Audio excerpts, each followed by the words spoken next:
From Cincinnati, Ohio, and Great American Ballpark, today the Pittsburgh Pirates meet the Cincinnati Reds, the middle game of the three-game series. The Reds season will end tomorrow. The Pirates, of course, will continue into the postseason. We'll take a look at where the standings are in the National League Central Division. The Pirates just a game back of the St. Louis Cardinals. They beat the Diamondbacks in extra innings last night. Meanwhile, the Giants lost to the Padres. So the Pirates, at the very least, have clinched a home game in that wild card game on Wednesday if they don't win the National League Central Division. Greg Brown along with Bob Walk. In order to win the division, and in order to win as they have the second half of this season, it's all been about the pitching. And in particular, we look at Francisco Liriano. He starts for the Pirates today. And Bob, despite not having great command again his last time out against Atlanta, he won. Well, Greg, I think that kind of shows you a little bit about what kind of pitcher that Francisco is, because he certainly didn't have very good command. He couldn't throw the strikes when he really needed to. But one thing he did have going for him, and it's what we look for all the time when he's out there, will he get guys to chase if the pitch is down out of the strike zone? When that happens, he can be effective even when he doesn't have as good command. So this afternoon, we'll be watching the chase factor. He's won his last 4 straight starts, and that despite walking 9 in his last 2 outings. But we take a look at some numbers. Barrel Automotive pitching success for the Pirates. Look at that ERA in September, 4th lowest by a major league team in September and October since 1969. Well, really another reminder, if anybody has to be reminded of how important pitching is to the winning of any team. And in this case, it's great pitching. And because they get the great pitching, they have that great record in their last 21 games. I mean, that's just fantastic. 17-4 in their last 21, the best in Major League Baseball. The Pirates will be playing without Russell Martin today, but they've had a different hero step up just about every day, every night. Who will it be? Neil Walker, Josh Harrison, Travis Snider, maybe even Andrew McCutchen. The Pirates and Reds are next. It's a beautiful day for baseball. Final weekend of the regular season. Andrew McCutchen fired up. We'll check out the Toyota starting lineup for the 88-72 Pirates. 16 games over 500. Josh Harrison leads off. Travis Snider last 4 games hitting at a .467 clip. Then it will be Andrew McCutchen and Neil Walker. Starling Marte will follow. Ike Davis back in the lineup at first. Jordy Mercer. Then Chris Stewart behind the plate. And Francisco Liriano on the mound. As Dalfredo Simon looking for his 16th win. Yeah, not a lot of good stories with Cincinnati this year. A lot of injuries. Of course, their record is not anywhere close to what they were hoping it to be. But Alfredo Simon, definitely one of the bright spots for him. Is his emergence is, not only a solid starting pitcher, but for this year anyway, one of the better ones in the league. Harrison is hit by the pitch, just nicked him, and we are underway. Jay Hay aboard, second in the league in hitting, 1 point back of Justin Morneau. Trying to throw a fastball in, it just had a little tail on it. You can see the ball run, just barely just nicked him right there in the side of the leg. Brushed the pants. Simon has hit 12 batters now. That's in the top 5 in the National League. As he faces Travis Snider, lefties hit .253 against him. Right-handed batters .237. Strike 1.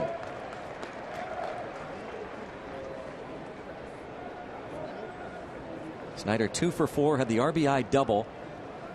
Passed Jay Bruce. The ball was hit so hard, started knuckling on Bruce. Tried to come in and make a sliding catch. Ball went all the way to the wall, and it scores Josh Harrison. The Pirates ended up winning the ball game. Goes along with what you said earlier. There's a different hero just about every night with this team. Who's going to come up with the big hit? Who will it be this afternoon? Clint Hurdle was pointing out today that a lot of the good stuff recently has come with 2 outs. That all happened with 2 outs. It was Harrison who got it going. He had 2 strikes on him. Pedro Villarreal was the reliever, and Jay Hay singled to center field, and then Snider delivered. Andrew McCutchen followed with a double, driving in an insurance run. 1 ball, 2 strikes the count on Travis Snider.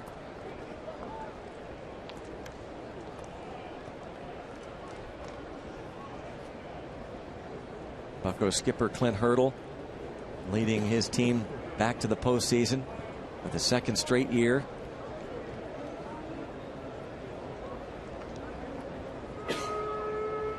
1-2 on Snyder. McCutchen to follow. And hit in the air to center. That will send Heisey back several steps, and Heisey will make the catch. A good example of the way the ball is maybe going to be carrying. That ball driving Heisey back toward the edge of the warning track, and it was kind of a one-handed swing, it looked like. The ball always carries well here at this ballpark, but especially so when it's a nice sunny afternoon game. It'll jump. Not much wind to speak of.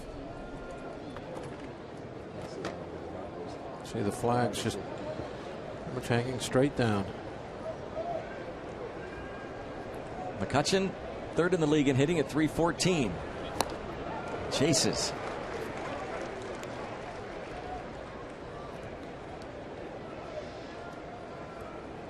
He has a 7-game hitting streak. Drove in his 82nd run of the year last night. He's tied for 7th in the National League with 25 homers. He leads the league with a .408 on base percentage.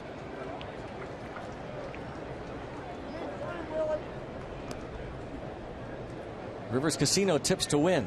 Find the seats. Just talked about how the ball carries here during the day. We need to get us some home runs. Pick up the slack for Russell Martin. Big bat not in the lineup this afternoon.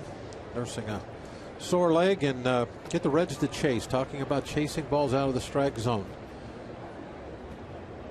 That'll help Liriano pick up some strikeouts today. Ball and 2 strikes on Andrew McCutchen. 69 extra base hits this season. It's tied with Giancarlo Stanton of the Marlins for the National League lead, as McCutchen looks to become the first Pirate to lead the league in extra base hits since Barry Bonds did it in 1992. It was also the last time a Pirate led the league in on base percentage. Bonds did it. 1-2 the count on McCutchen. Another double last night gives him 200 for his career. And the 5th Pirate center fielder in team history with 200 or more career doubles. Joining Max Carey and Lloyd Wainer, Bill Verdon, and Andy Van Slyke.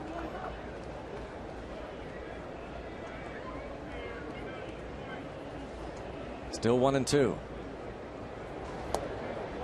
Didn't miss by a lot. 2-2 count. Long look down at Nick Leyva.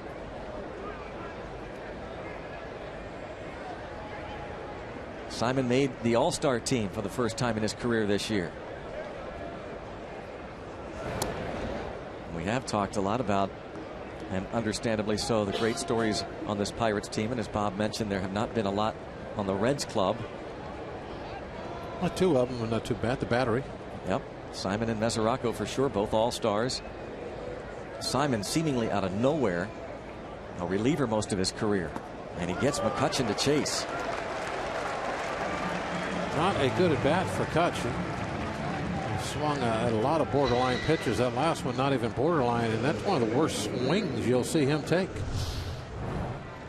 Just, you know, watch the swing. Just very half-hearted.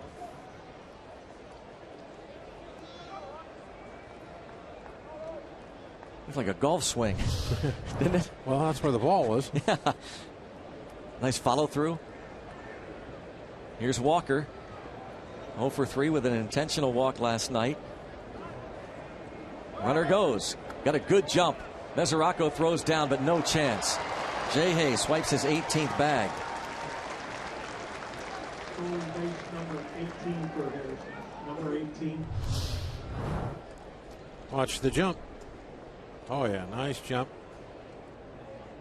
Even figured he had time to take a peek. Most of the time, base stealers won't do that unless they know that they got a great jump. They don't want to take the time.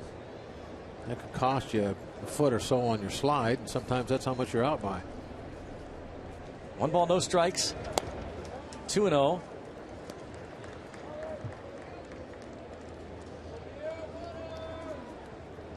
Walker just a 154 career average versus Simon, who was 3-4 lifetime against the Pirates with a 3.05 ERA.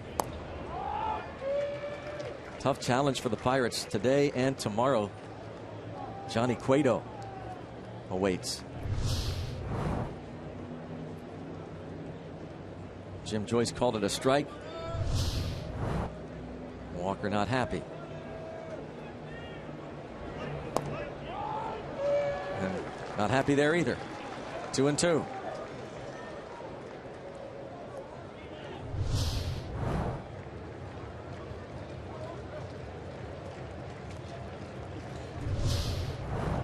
So he's got 2 strikes on him. Simon hasn't thrown him a strike yet. No, there's been nothing in the strike zone. Haven't seen a pitch to hit yet. Now you figure if you're the batter, you got to expand your zone. It's slap foul. And he did. That one was like 6 inches outside. You can't blame Walker if the home plate umpire is going to be calling those pitches strikes. He's got to protect. Devin Mesoraco goes out to talk with Simon. Volvo defense for the Reds. Chris Heisey in center. Billy Hamilton still out with a concussion. Yorman Rodriguez in right. Ryan Ludwig in left. Negron, Santiago, Phillips, and Frazier around the diamond. And Mesoraco catches Simon. Todd Frazier back in the lineup. Got the night off last night. In fact, Frazier did not play. Mesoraco did not play. Hamilton out with the concussion. His ball's hit in the air to right. And Rodriguez on that lazy fly ball puts it away. Half inning, Bucks nothing, and now Francisco Liriano takes the hill. Now, they had a decent crowd last night for a fireworks night, but very sparse here this afternoon. Many Pirate fans on hand. The Honda starting lineup for the Reds. Christopher Negron leads things off. Last night, his 3rd career 3-hit game. Brandon Phillips follows, then Todd Frazier. He's playing first base. Devin Mesoraco at cleanup. Chris Heisey is in center. Ryan Ludwig, the veteran, in left. Yorman Rodriguez in right. Switch hitting Ramon Santiago at short. Alfredo Simon pitches. I'm going to take a quick look at Francisco's numbers. They're kind of distorted from the first half of the season, especially the win-loss record. It should definitely be opposite of what it is. 10 instead of 7 and 10, but just was very tough for starters to get wins earlier in the year. They weren't pitching all that well, and we weren't scoring runs early in ball games. A lot of no decisions, a lot of early losses. Strike one on Negron. 47 games with the Reds, much of this year at AAA Louisville, hitting .250.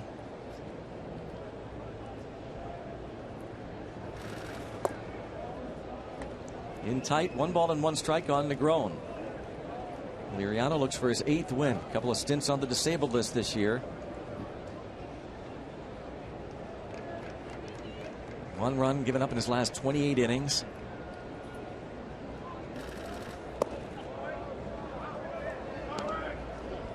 Two and one.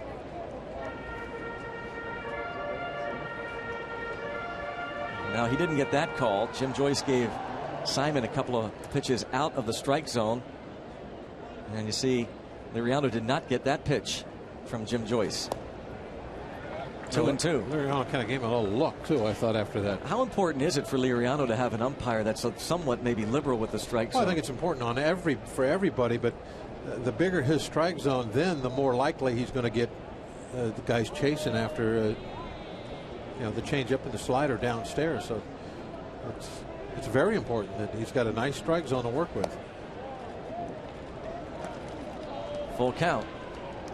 Because I think that's what it's all about for Francisco earlier in ball games, is if he gets ahead and proves to the other team, okay, I'm throwing strikes today. Now they have to start swinging the bats. They can't be so defensive and laying back. And then he's going to get the chases. And that's when he gets the big strikeout nights. But he walks Negron to start the bottom of the first.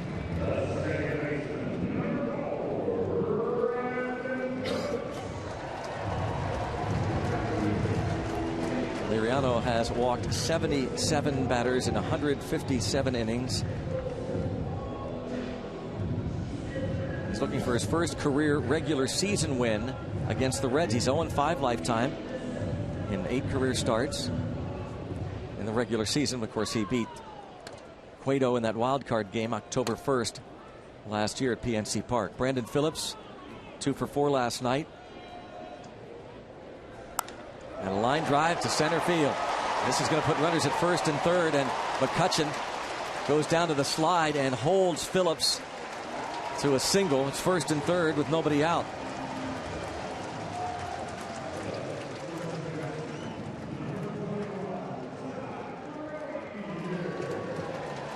Well, Greg, I think a little bit about what happened there was because the leadoff walk, and Francisco was trying to make sure he threw strike one. It wasn't a horrible pitch, but it was elevated a little bit.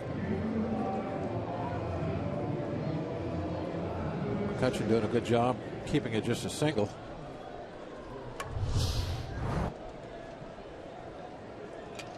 Reds have something going with nobody out. Todd Frazier at the plate. Liriano trying to get him to hit a ground ball to an infielder here. Line foul. Well out in front. Frazier did not start last night, was a pinch hitter and struck out against Jared Hughes in the 7th inning. We mentioned that Frazier, Mesoraco, of course Hamilton out with a concussion.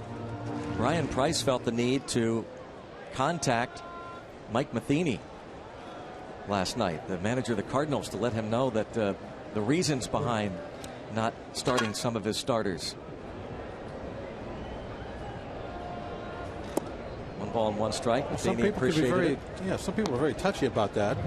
In a pennant race, you don't want to be perceived as a guy that's kind of giving up. You don't want hard feelings. It's not a bad thing to do. I don't believe, to reach out and say, hey, this is why we were doing. I know. You're probably looking at the box score wondering what's going on with our lineup. Well, this is why. There's nothing wrong with that, I don't think.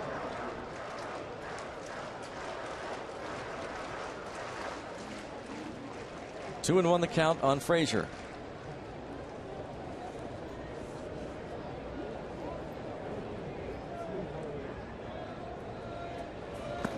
And it's 3 and 1. Liriano digging himself a big hole here early on.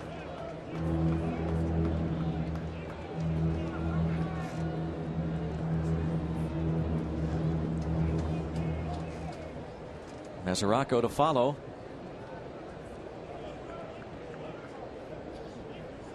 Frazier, the team leader in home runs, tied for 3rd in the league with 28 of them. 3 balls, 1 strike.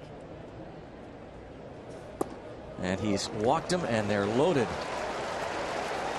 with nobody out. Stewart out to the mound. I believe that Liriano has only thrown 3 pitches so far that have actually hit the strike zone. So when he has patient hitters up there, sometimes this is what happens, because he really doesn't throw a lot of pitches that are in the heart of the strike zone. He doesn't want to anyway. I mean, that's not his deal. He wants to throw just enough strikes to where he can get guys swinging at the bad stuff. First pitch strike. It's interesting because only the Diamondbacks and the Diamondbacks and the Rockies have fewer bases on balls in the National League than do the Reds. They don't walk a lot. 0-1 on Mesoraco. Bounce left side and past third. 1-0. They'll wave a second runner home and drop by Marte, and that will allow the runners to move up 90 more feet. 2-0 Reds. Negron and Phillips score. Frazier moves to third. Mesoraco to second on the air by Marte. Now, these are the little things that sometimes bother you about Marte. He's such an outstanding outfielder defensively, but occasionally something like this comes up. Now, did he look up on the ball to see what Phillips was doing or what? I don't know. But no. I mean, he just boated it. Second and third. And a strike on Heisey. He's getting calls, that's for sure. The last 3 pitches, you get a couple called strikes, but they're not in the strike zone.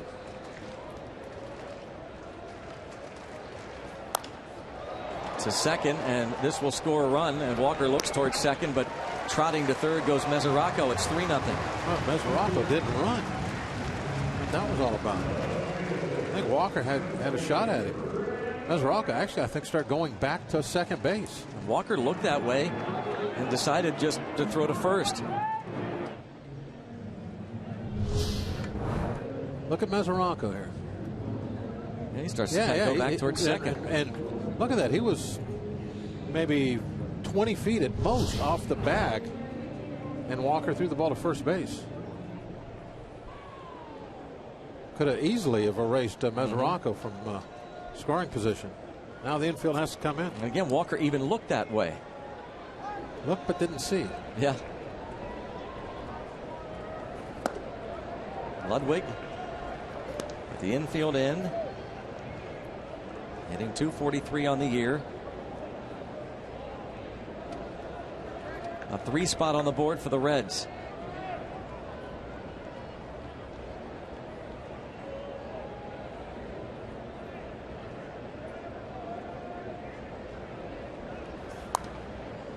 (0-2) on Ludwig. 36-year-old veteran in his 3rd year with the Reds.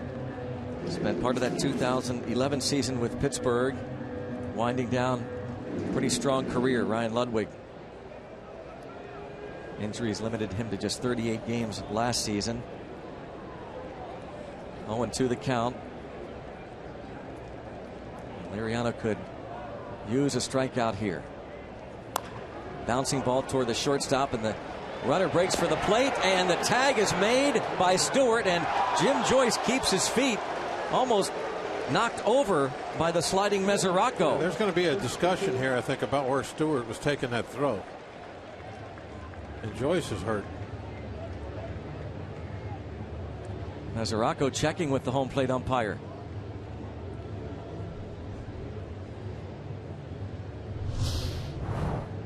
This is an unusual circumstance. Brian Price wants to go to the home plate umpire and crew chief, Jim Joyce, and ask him to review this, but a trainer's checking on Joyce. Yeah. So Price is just waiting.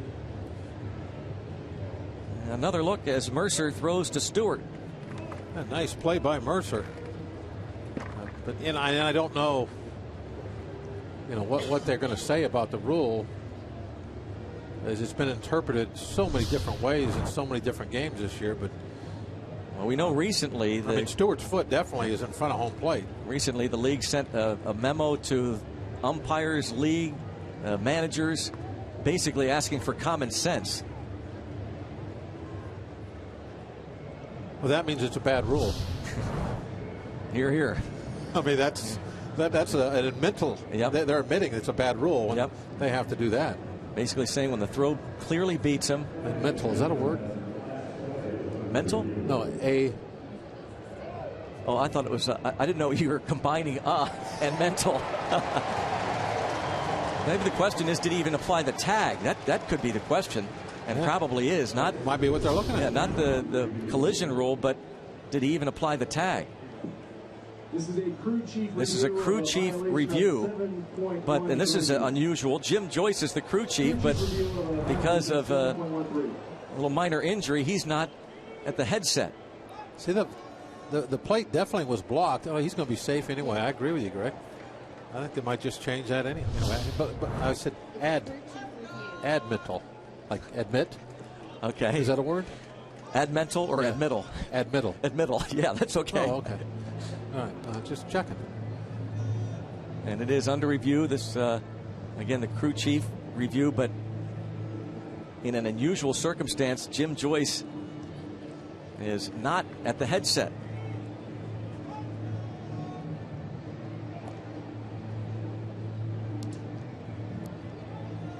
Back at the New York Command Center to determine whether Stewart applied the tag.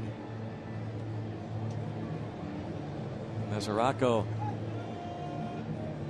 During these situations, they look at both, right? You don't have to specify what you want them to look at. I think that's right. I don't know for sure, though. Who knows? But they are very concerned that come postseason time, a game could be decided, on something like this. But this really, in a way, is just as important as a postseason game, isn't it? I mean, you're fighting to see who gets into the postseason. Right.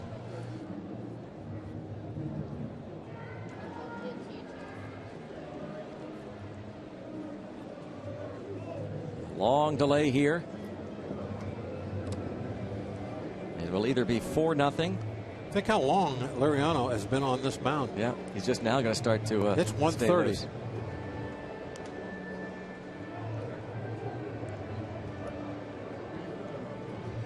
Started the game at 1:05. It's still out there, waiting. Boy, oh boy, this is. I think we've said our piece over 160 games, you and I, so we might as well just shut up. Yeah. I think everybody knows how you and I feel. Yeah. And the answer is he's out.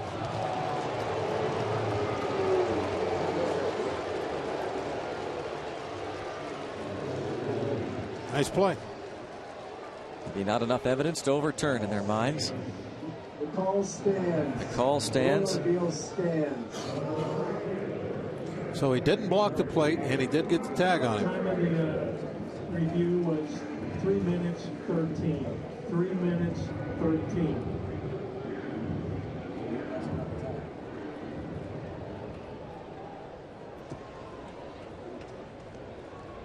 Here's Ramon Rodriguez.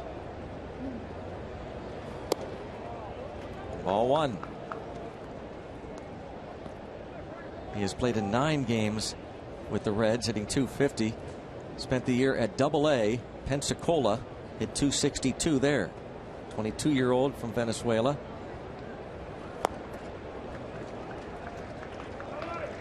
One ball, one strike. He was 0 for 4 in last night's game. 3 runs in, 2 outs.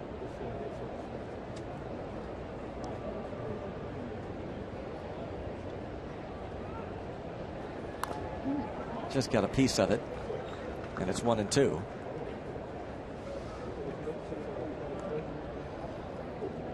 Liriano coming into this game had given up 1 run in his last 28 innings, 3 earned over his last 6 starts, 2 earned or less in 12 of his 13 starts since the All-Star break. Already 22 pitches thrown.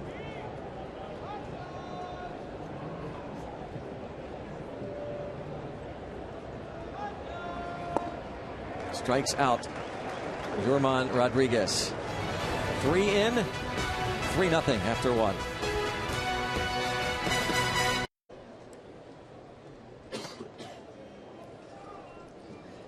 All right, Rob, thanks. Pirates almost got help, though, from Arizona. They scored 3 in the bottom of the 8th to tie it. And some bad luck, too. That Didi Gregorius double to left field.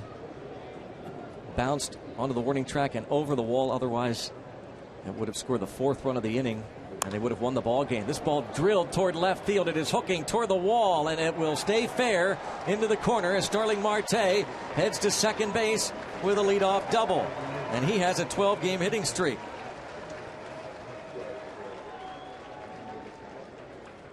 He certainly has become one of the more important bats in this lineup second half of the season. And he got just a hanging off-speed pitch up and in. And especially with the way his new approach is to hitting, he's right on time for that slow stuff up and in.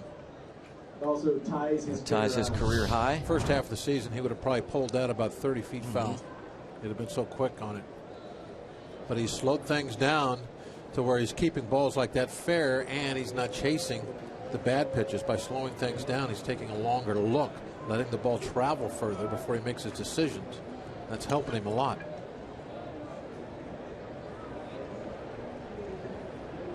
Ike Davis. Davis must be feeling better today. Yeah, was not in the lineup last night. Flu bug. Back in there this afternoon. 2 for 12 in his career against Alfredo Simon. And a strike.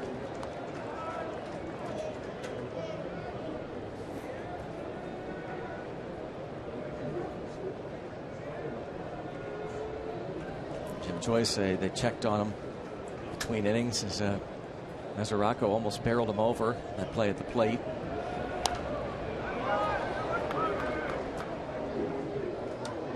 Still 0-2.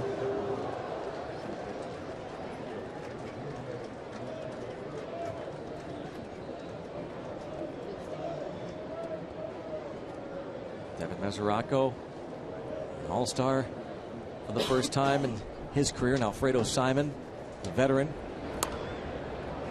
made it to the all-star game. This ball's pulled foul and out of play. Did not play last night, Mesoraco.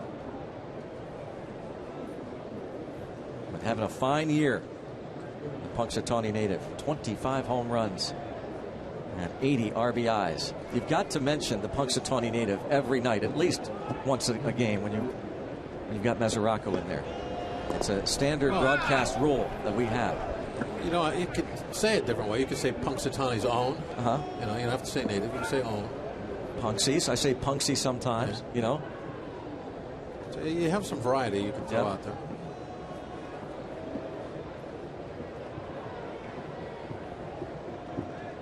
They're very proud, of course, of their Devin Mesoraco. Always. A couple Pennsylvania guys. Yeah. Heisey. Chris Heisey, Central PA. Hoover. J.J. Hoover. Ball bounced to first. Got him over. And Neil Walker also, by the way. I don't know if you knew that, as a Pennsylvania native. Doesn't play for the Reds, though, does he? No. We're just talking about Pennsylvania natives that are here. No, that's what you were talking about. Most popular way to follow the Pirates, don't listen to Bob, is go to MLB.com @bat, the #1 app for live baseball. Enjoy live look-ins, replay reviews, scores, live radio broadcasts, the MLB.tv game of the day, and more. Get @bat for your smartphone or tablet on the App Store or visit MLB.com.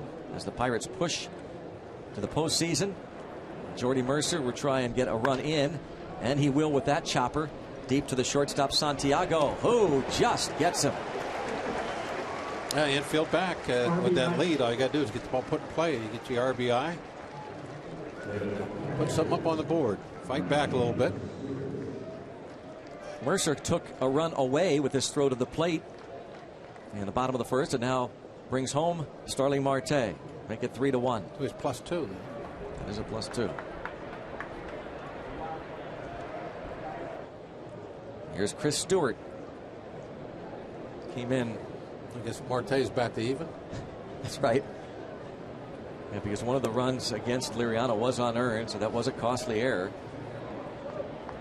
Ball one on Stewart. Came in late in the game yesterday for Russell Martin.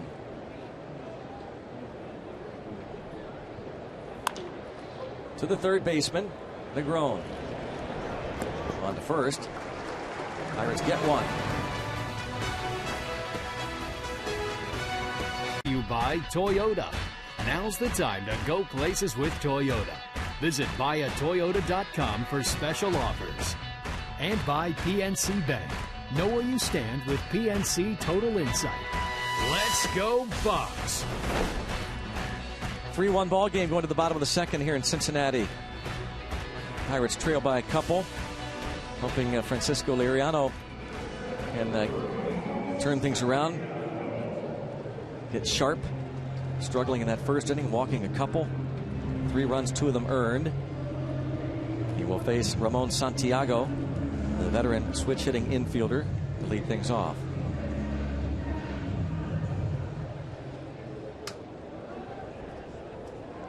$16 for 43 from this right side of the plate, a .372 average for this 35-year-old veteran. And ball one.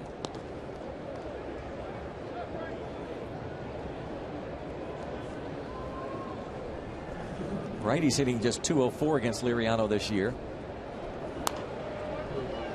Lefty's hitting .270 against him. 1 ball and 1 strike on Ramon Santiago. A lot of years with the Tigers.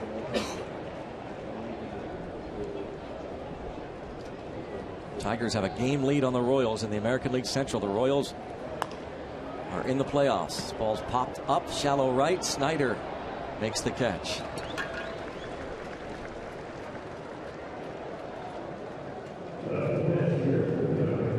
Brings up Alfredo Simon.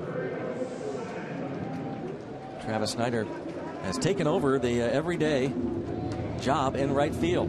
He and Jose Tabata split that position the first month or so. In the last month of the regular season, Snyder grabs it. Seen a couple examples of that this year. If you hit, you get the playing time. That's what happened to Jay Hay early in the year, and now Snyder here at the end of the year.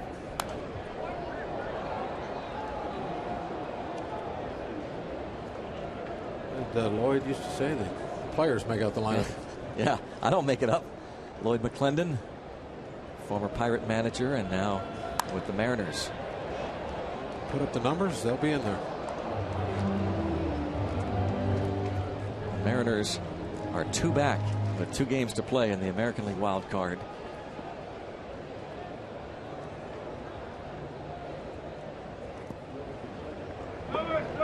Two and 2 against his mound opponent.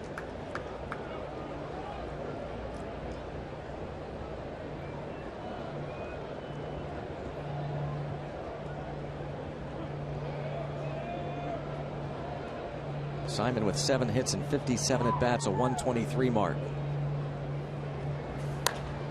Dribbler off the end of the bat, and Simon will take 4 steps and take a direct right-hand turn toward his dugout. As we finish up the regular season, we want to see how you're rooting for your Pittsburgh Pirates. Our AT&T fan photo of the day. Pirate fans, send us your pictures via Twitter. Use the hashtag BucksFanPhoto, and we'll show them during our broadcast. The AT&T fan photo.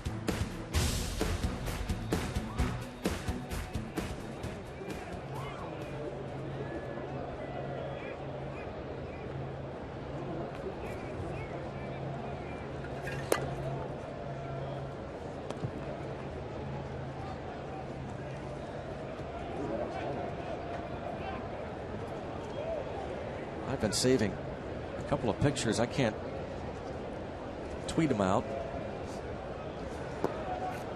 I guess I can show them at some point. Pretend they're my AT&T fan photos. They're from fantasy camp a couple years ago. Gary Reedus in the house. Wow, Gary Reedus. How about that? He said he's coming back. All right, good. Gary Reedus, part of the Pirates winning teams of the early 90s. Bob, I've got this photo of you, fantasy camp. I think I have the dunce cap on there, I believe. Right. I think that was something that Blast gave me. And look at Wainer with the cigar in his mouth playing. I don't know if he's behind. I guess he's behind the plate.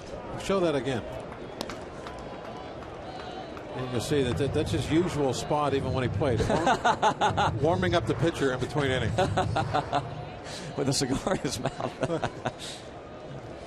And now he's eating ice cream. Oh, caught him. Oh, boy. Headed up the middle, a base hit for Negron. Thanks to Julie for sending us those photos earlier in the year. So now Brandon Phillips. Negron had 3 hits last night, and he's on base for the 2nd straight time this afternoon. Phillips singled in the first.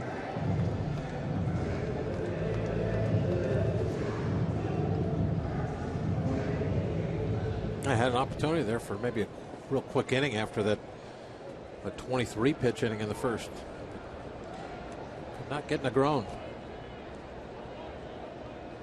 That's Santiago and Simon pretty easily.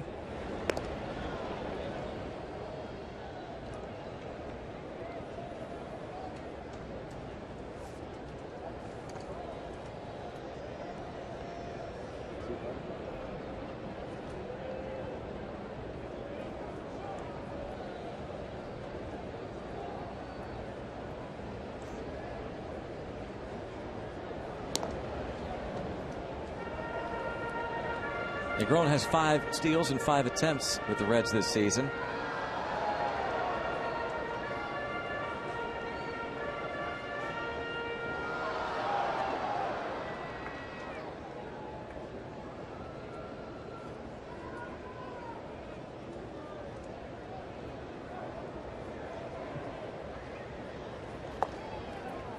Ball one. Pirates pitching a phenomenal stretch coming into this game, having allowed 19 runs over 12 games. The last Pirate team to give up 19 runs or fewer over a 12-game span, you got to go back to 1968, September of that year.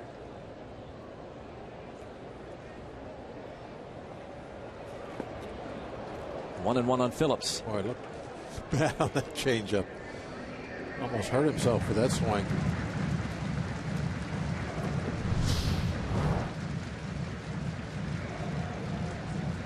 Yeah, maybe it was a slide. I thought it was changeup slider. Off-speed pitch down. Whatever it was, Phillips thought he was swinging at a fastball.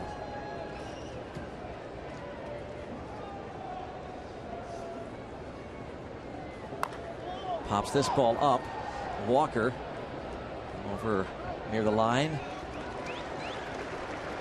And the Reds are retired. On to the third inning. 3-1 Cincy.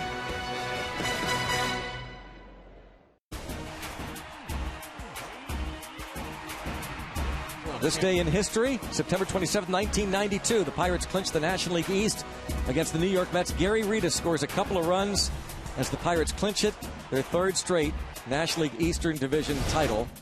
This day in Pirates history, we move to the third inning, and Francisco Liriano will lead things off. Greg Brown, Bob Walk with you. Strike is called, and we are joined in the booth by Gary Ritas. How about that? You're a this day in baseball history, Gary. How about that? How are you? I'm doing great, man. What brings you here? Believe it or not, Eddie Milner called me. How about that name? That name is right. And he said, I'm signing autographs. He said, will you come up? I said, yes, I will. So I came up yesterday. It was my daughter's birthday. Me and my wife came up, and her husband, and we just been first time in the ballpark, too. Well, we're glad you came up. Yeah, it's a really beautiful neat place, isn't it? Yes, it is. And it's really neat because I love talking to the former Pirates and obviously doing the games with Bob and John and Steve, but Bob and John always talk about their favorite teammates over the years, and without fail, they always bring up Gary Ritas. That's really neat. You ever tell them the story? Well, I've told him a lot of stories, but some of them I can't. About the one before I became a Pirate. Oh, yeah. He was not one of my favorite players before I became a Pirate. Well, hey, give us that one. You never really know about guys, you know. Yeah. But, I thought that he was a bad guy, not a good teammate, all that. Just watching him and like, oh, I don't like him. And then when he came over, I'm like, this is like my favorite guy. Our lockers were next to each other, real close over there, and it was just amazing your preconception sometimes of other players, and then you get to know them a little bit, and they turn out to be the guys that you want to hang out with. That taught me a lesson too. Don't judge anybody by what anybody else says. Yep. You find out for yourself. Gary Ritas with us here in the booth, the former Red and of course longtime Pirate. Popped up, foul territory, Mesoraco, and he's having trouble finding it, but the third baseman will be there. Oh my! You've done that, haven't you? Run down from first base and bail somebody out? A few times. Bail out Chico would Spanky. call me off because he didn't want me to catch anything. Another look as Harrison pops up. The girl, the third baseman, will It's going come the wrong in. way. The ball's back behind you. There we go. How was that coming in from the outfield, playing first base? Did you enjoy that? I mean, was that something you look forward to doing? It was different. The only thing bad about it, Leland made me go down to the minor league camp every single day, every morning to play. Yeah. And I didn't look forward to that. But Travis Snyder at the plate. Yeah, we always talk about what a great clubhouse the Pirates have this year, but that clubhouse that we had in the early 90s was a wonderful place to go and spend time on. Nothing like it. I mean, guys was wanting to get there early because they didn't know what was going on. We had so much fun, and I still have tapes of that. So it was great.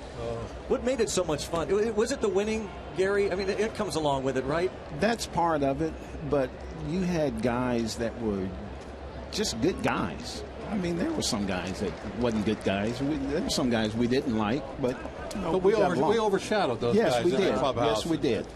And I think that was one of the great things about it. And just to sit there and listen to you, listen to Heat and stuff, Yeah. the comments, and it was just hilarious. It was a comedy show for couple hours before every game. It was just, he got you in such a good frame of mind to go out there and kick some rear end on the field. Because guys were into so many different things. You know, Bob Patterson, me and Bob in the cars, hunting guys and fishing guys. It was just so much going on.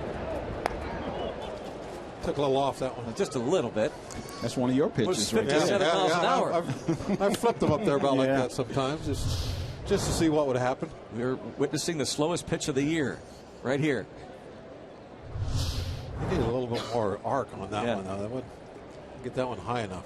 Now, Tapper, Simon.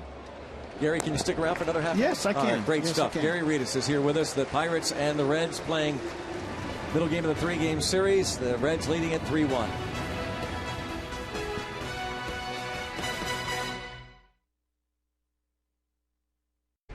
Pirates Baseball on Root Sports is brought to you by the Chevy Traverse and your Western PA Chevy dealers. And by Day Automotive. We're going to make your day. Let's go Bucks.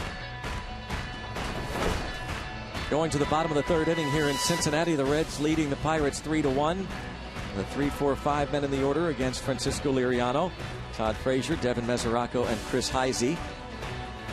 Reds scoring 3 in the first, 1 unearned. The Pirates get 1 in the second. Not out of play. We're joined in the booth by a former Red and, more importantly, a former Pirate, Gary Reedus, who was part of the winning teams. We talked about that National League East title in 1992, the last of the 3 straight division titles, and how much fun it was in that clubhouse. Are you paying much attention at all to what's going on in baseball these days, Gary? yes, not a lot, but I follow the Pirates pretty much. Direct TV. It's always a friend. So it's neat, isn't it, to see after all the years of losing, after you left and the team broke up, a couple decades of losing, now back-to-back years going to the postseason. That must make you feel pretty good. It's wonderful. And you know, when you think of the ballpark, PNC, it's the most wonderful place in the world. My father-in-law talks about it nonstop. Is that right? Yes, he loves it. It's really become a place I think all baseball fans want to come and see a baseball game at. It's a destination for that. And you try to compare it to other places. I mean, this is my first time here, but it doesn't. No, there's no comparison. There's none at all. With all due respect to a great American ballpark, it's probably nicer than the old Riverfront. Oh, yeah. But it's still not PNC Park. Exactly. Yeah. And Gary did some coaching for a while in the Pirates minor league system. So I guess another reason why you have to feel proud about how things have turned around, because you're a big part, Gary, of getting the minor league system back in order. Well, the center fielder. Yeah, I remember when he first came up, and I remember doing drills with him in the outfield. I remember we hit him a ball. He ran in on it, and it was 20 feet over his head. Then the next ball, he ran back, and it fell 20 feet in front of him. So. But he turned out to be a very good one. Yeah, the reigning. You and John MVP. Weiner coached together a lot, didn't you? No. I thought you and Weiner Well, did. he was with Tony Beasley. No, but I thought didn't you guys do a lot of play golf and stuff with each other all the time? Yeah, we did. I beat up on him. Because Gary was a rover for a while. Yeah. I That's rode. what he used to. He would tell the stories about how you guys would go out and you'd pretty much torture him. Yes. And I think the last time I coached against Weiner, I kind of beat him up. You remember that too, don't you? Yeah, I think I do. Okay, all right. I was just trying to make sure. 3-0. John's not the best golfer in the world. We have to he's not. Point that out. He's not. At least he's not eating now. A while ago, we got a shot of him having ice cream. Where is he? He's over in the radio booth. You haven't gone over and said hi to him yet? Oh, you got to do that. You got to bring a golf club. Say, let's go out. He's like two booths to our right. Okay, I'll go down there and mess with him. 4-pitch walk to Mesoraco. Well, what a neat story, Gary, that you were coaching in the Pirates minor league system and you saw players like an Andrew McCutcheon, and obviously quite raw. You worked with him in the outfield when he was in the lower levels of the minor leagues, and to watch him develop into one of the best players in all of baseball, that is really neat. It's satisfying. I was telling my wife, when was it? The first night here, he was coming in for a ball. He kind of slid and it popped out of his glove. Hit the ground. And I said, I told him a long time ago to get rid of that 6-finger glove. She said, make sure you tell him that. So. Hey, what a gold I've glove always saw a lot ago. of guys, they wear the glove so far out on their fingers that it's got to be hard for them to keep that web closed because they don't have the control that if you had the glove a little deeper. If you look at a 6-finger glove, and this is just my theory, the only place to catch it is right there in the pocket. Yeah. You can't catch it up in the web because it will not stay. And I tried my best to get them all to get rid of them, but some of them like them. And Well, they look cool. yeah, they are cool. Lined into the seats by Chris Heisey, who bounced out in the first inning and brought in a run. Do you miss the playing part of the game, to being out there and competing, going to the plate, getting the book of stances out? If I was healthy and I could move, yeah. Well, yeah, but I mean, that's the thing that that sometimes I look out there and I miss the feeling of being out on a mound. You do. And I'm sure for you, like the feeling of stepping into that box and trying to get yourself a hit. Yeah, I do. There's no way to bring that back and have that same feeling. And I think about you all the time. And you had so many theories. You know, we had the book of stances. You explain that. What do you mean? Well, if you swung on a pitch and missed it and it didn't work, you tried something else. You stood a different way, and you know, if you made an out, the next time up, you stood a different way, and you just tried to figure it out. Deep to left, Marte back with some room. 2 outs. And you don't see that much now. I mean, guys take one stance, and if they go 0 for 20, they stick with it. Instead of making some changes to try and change what's going on. Gary Reedus has 13 big league seasons, a fine career, and again, a handful of seasons with the Buccos, helping the Pirates to those National League Eastern Division titles. I had a theory that Gary and Mac used to always make fun of me about, was that I said if it starts at you, you know it's a breaking ball. Well, I found out later that wasn't always true. And didn't you ask me about a Dennis Martinez pitch the other day when you looked something up? Yep. That was one of those times where that theory didn't work. That it wasn't a Dennis Martinez curveball. It was a fastball that caught me in the back of the arm. Yeah. And I can remember looking at the dugout after that happened, and there's Gary and Mac rolling on the ground laughing. Yeah. And Walk, if he was pitching and somebody made an error behind him, he was like, okay, nothing's earned now. Here, hit it. Just hit it. Just hit it. I get very aggressive after that. Oh, the wow, look at him. Yeah, no more time. Wow. Nitpicking now. Look at this guy. Well, Gary, hey, it is just great to see you. Thanks a million for stopping by, All right, Gary. Enjoyed it. All right, Thanks, Gary. Hey, make sure you go see Rock. I will. Yeah. All right. Gary Reedus, one of the great people, and that is the truth. We talking to Bob and to John and to anybody that played with Gary Reedus, they'll always, without fail, ask them who their favorite teammates over the years might have been. They'll bring up Gary Reedus. And it really was. I'm surprised Gary still remembers it, because I shared it with him after he'd been on the team for a while. It's like, I used to not like you. You know, I didn't like the way you played the game. You looked like you were a little mean out there and stuff. And now you're over here and you're like one of my favorite guys to like sit next to in the dugout and talk and stuff. It was I think really a lesson, as Gary said, that you don't really know anybody until you spend some time with him. What an addition he was, huh, Bob? Oh, I was looking at his stats there. Yep. He's one of those guys that meant a lot more to a team than what was on the back of his bubblegum card. Traded to the Pirates in 1988. Helped the Pirates to 3 straight titles. He was somebody in the clubhouse that he wouldn't hesitate to put somebody in their place. Talking about like leaders. Oh yeah, he was a master of the nickname, and some of the nicknames might not have been that flattering. But there was a message behind all of them. That, if you got an unflattering nickname, you knew that there was something that you better clean up, that you weren't doing something the right way. I mean, he'd write the nicknames. He'd take the name tags off the top of the lockers and put the nickname right up on top of the locker for everyone to see. Wow. So let's say that you saw Tin Man above your locker. Oh. Means you better get some heart. Wow, how about that? So, I mean, that's the kind of stuff that, he wasn't shy about speaking up and saying it like it was. And he would also take responsibility for whatever he did. He was, you have to do that if you're going to be a leader also. Ramon Rodriguez struck out to end the first. One of only 2 Ks for Liriano, who was really trying to battle through this command trouble that he's been having. 61 pitches.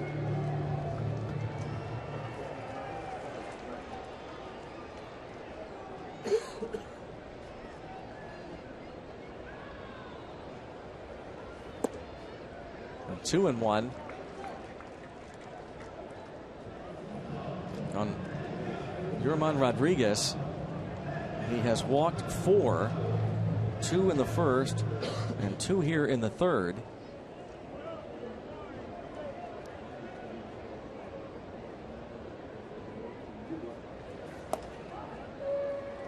And that fastball catches a corner. It's 2-2. Ray Searage is there.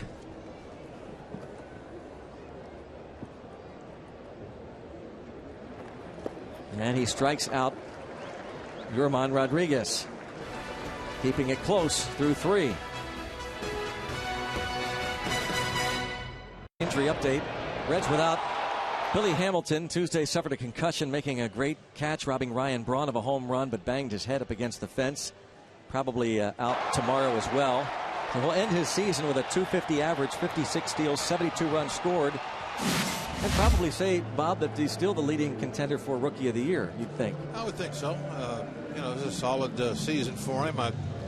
I think he probably proved to everyone that he can't hit at this level good enough to play. I think that was the question mark. What was the batting average, the on-base percentage going to be?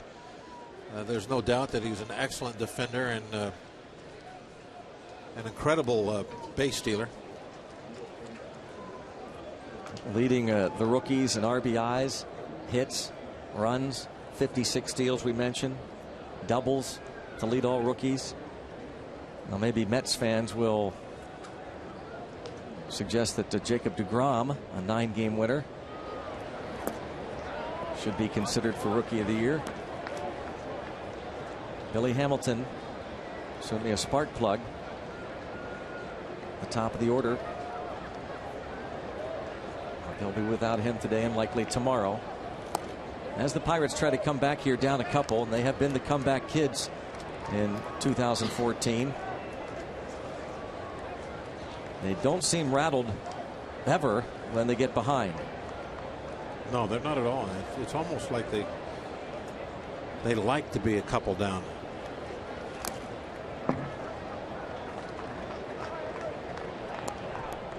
They don't even get rattled as it gets later in the ball game. This time of the game, it's easy to say, "Oh, we're fine, we're fine." But even when you get to the 7th and the 8th, to a man, they still believe that they're going to win. It doesn't matter if they're down 2 or 3 runs. Still 2-2. Simon struck out McCutchen in the first.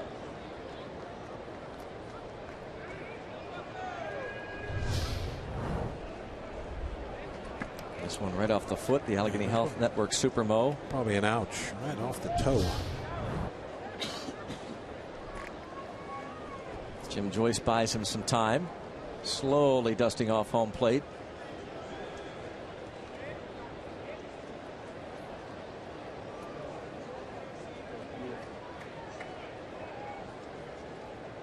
McCutchen hitting .414 here in this ballpark this season.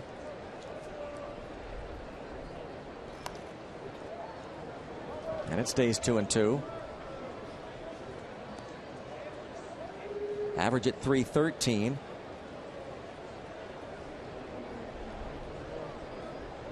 Alfredo Simon went to the All-Star game with a 12-3 record and a .270 ERA. Now 3-2. The second half of the season, not as good. 3-7, .434 earned run average, but he's had a pretty good month of September. And many wondered what would happen as these innings increased on him. He has thrown 194 innings this year after throwing just 88 last year. And a leadoff walk. Stuff-wise, that's fine. I mean, we just saw a 96 mile an hour fastball, so it's not like his innings load is doing anything to that. On a piece of the game of the Pirates Authentic Merchandise Collection, you could add Josh Harrison's game-used bat or Andrew McCutchen's game-used jersey to your personal collection, along with game-used lineup cards, helmets, bases, and more from your favorite buccos. To get your Authentic Pirates merchandise, go to pirates.com/authentics. Neil Walker at the plate. He flied to right in the first. And takes strike one.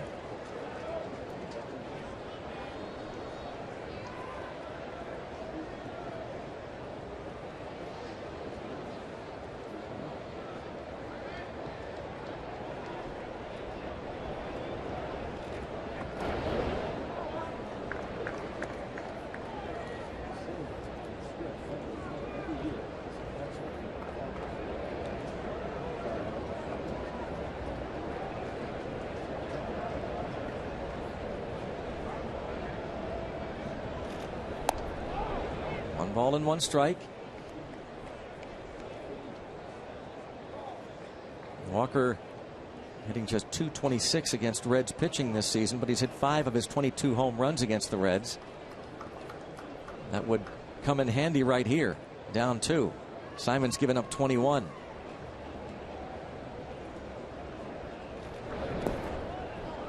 Two and one. Mesoraco with a block.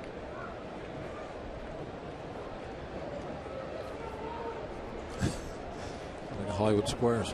Yeah, I was thinking the same thing. Take Punxsutawney's own for a block.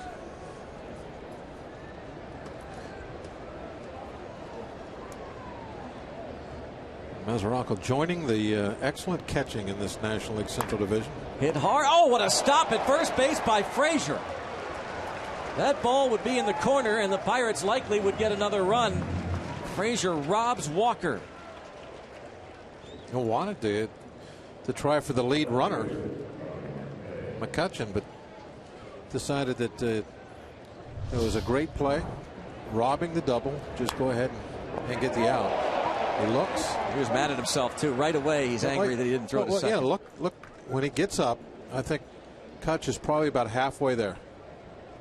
But he didn't feel comfortable, I think, with the throw, trying to get it past McCutchen. And you could see McCutchen was weaving back toward the grass to make that throw even more difficult. Todd Frazier most of the year at third base, but also some time over there. Joey Votto has been out much of the second half of the year. Hit hard and to the shortstop. Santiago retires Marte. 2 down.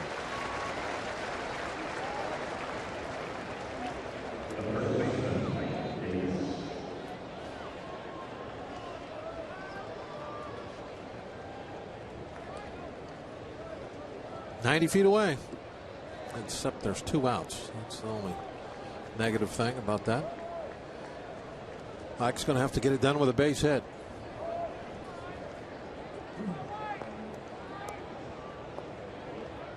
Simon has thrown only 3 wild pitches all season. A lot of credit to Mesoraco with the block for that. Yep.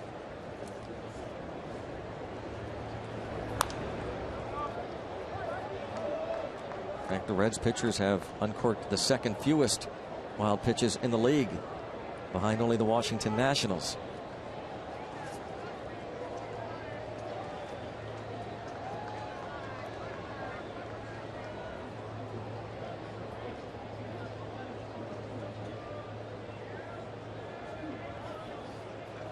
Davis popped up to second in the second.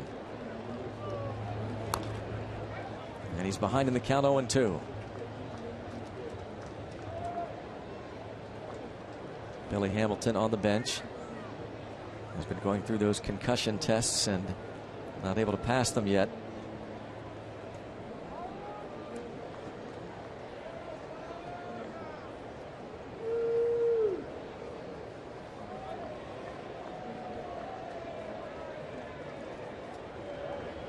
McCutchen aggressively dancing down that third baseline. 1 ball and 2 strikes.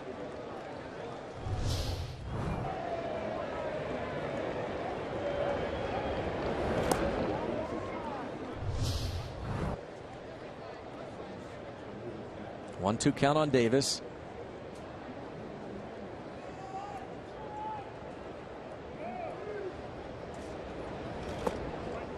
And in the dirt, 2-2. As Simon starts to deliver, the third baseman Negron backs off.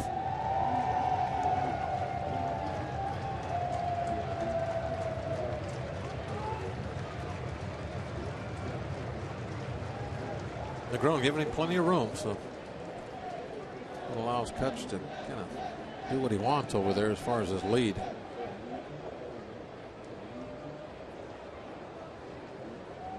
Simon into the full windup and out of play. What'd you think of a steal of home right here, Bob? I would like to steal a home. Very exciting play. Really an actual steal of home. Yeah, that's right. Direct steal of home. Yeah, the only problem Not a is double there's steal. two strikes. Outs, 2 strikes. If he catches it, could be just strike 3. Yep. You're stealing nothing.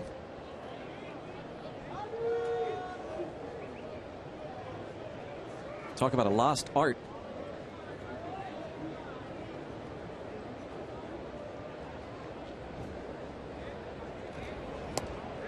And down on strikes goes Davis. 3-1 Reds.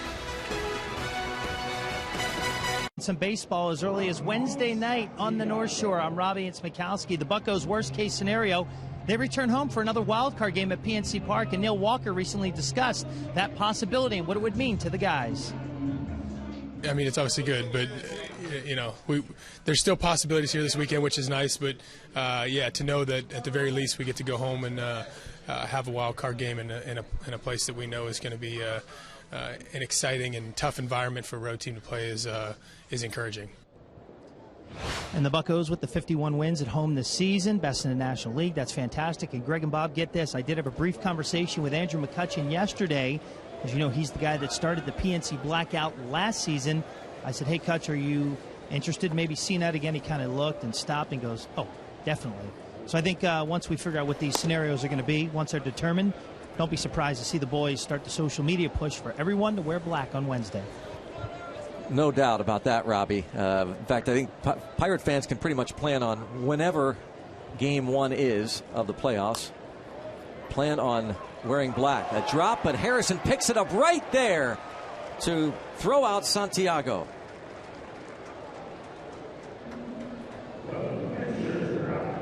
Pirates wearing their alternate black jersey tops. Yep, calling for the blackout, and boy, do the Pirate fans respond.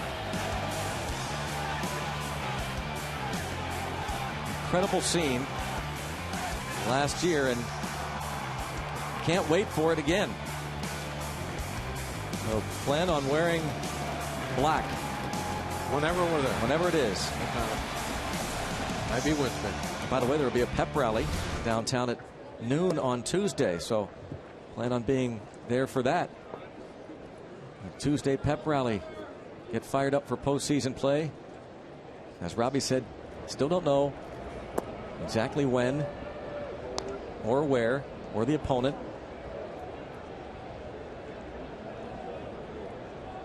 Lance Lynn on the mound tonight for St. Louis against Wade Miley. If the Cardinals win, regardless of what happens here, or rather if the Pirates lose and the Cardinals win tonight, obviously then it's over. 1-game lead. If the Pirates win today, regardless of what happens tonight, tomorrow will matter. If tomorrow doesn't matter, you wouldn't think Garrett Cole would pitch for the Pirates tomorrow. Probably see Stormy Pimentel and some relievers in what would be a meaningless game.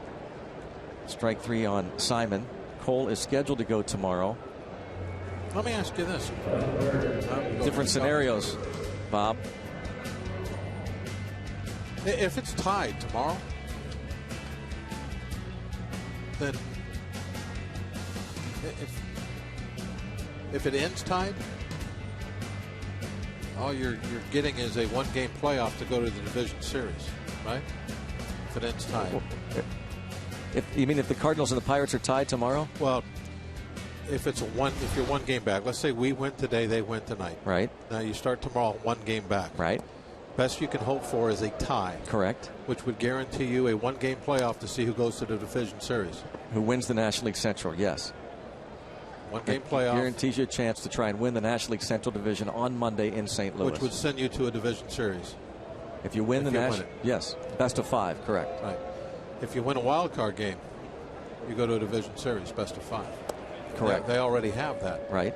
So is it worth throwing Cole to try and get something that you already have?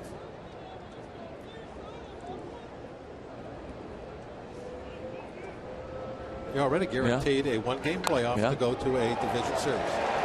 That's a fair ball. Negron, he's been a thorn in the Pirates' side. A double for Negron.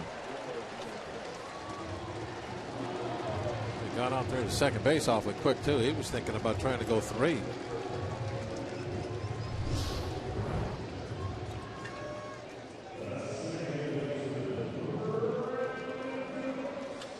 Got a slider in the strike zone. Ripped it down the line. Well, Bob, then really at this point it's meaningless now then, right, in your mind? No, because you can still win the division outright. Okay, with a lot of help. A win today and tomorrow, and the Cardinals lose back-to-back. Right, exactly. Yeah. Now, what about mathematically possible? What about the idea of playing different teams in the division series? Does that matter to you at all? Whether it's the Dodgers, the Reds, or the? No, not really. No, not to me. Do you have a preference? Going to Washington or LA? Probably would. One or the Yes, I other. prefer to start because you have to start on the road. Yeah. I prefer to start in D.C. Less travel, obviously. You don't think it matters?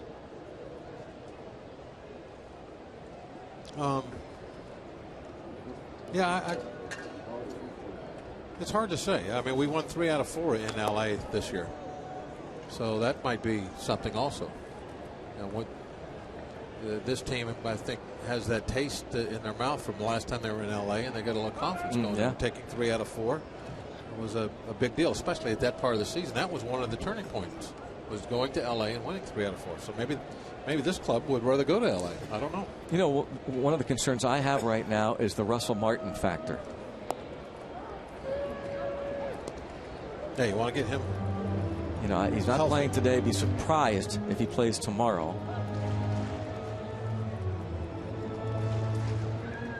And almost for his sake, you know, imagine if you end up forcing the tie and then having to play Monday in St. Louis.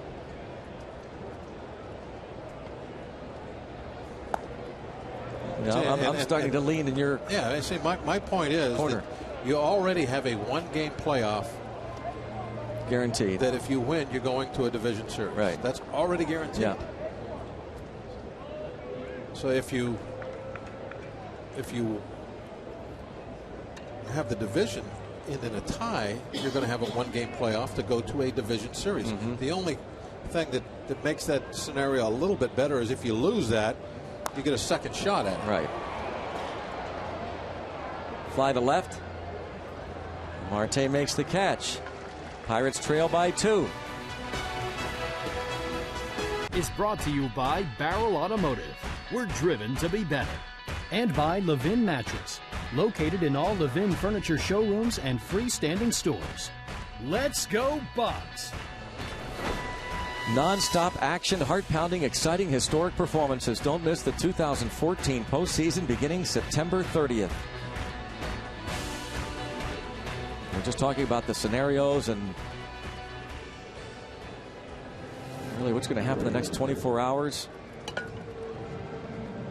A lot of it depends on right now this game. Yeah. I mean, Do yourself a favor by winning outright and having the Cardinals lose back-to-back games. That would be the best scenario. If you lose this ball game, the best you can do would be to tie for the division, and I'm not sure that that's that big of a advantage. To where tomorrow, you push Martin, you pitch Cole. Right. I don't know. I mean, I'm not sure what they'll decide about that's that. Good. That is an interesting point.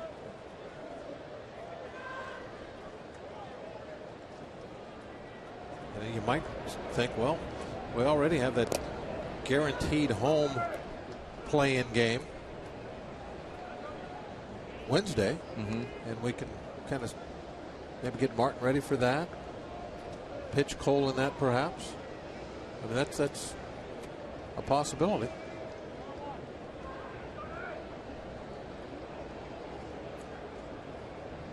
Yeah, it sets up for a very interesting night. And there's a drive to left field. Mercer me! An upper deck shot from Jordy Mercer. His 12th. It makes it 3-2. Did he jump on that pitch from Simon? Crushed it. Jordy Mercer. He's got a dozen. He took that one right off the inside corner. This is such a great hitter's ballpark, and in the daytime, the ball will just fly out of here so easily. We watched batting practice in the day here, and it's amazing to see how far the balls go. Pirate fan made the catch, and now here's Chris Stewart.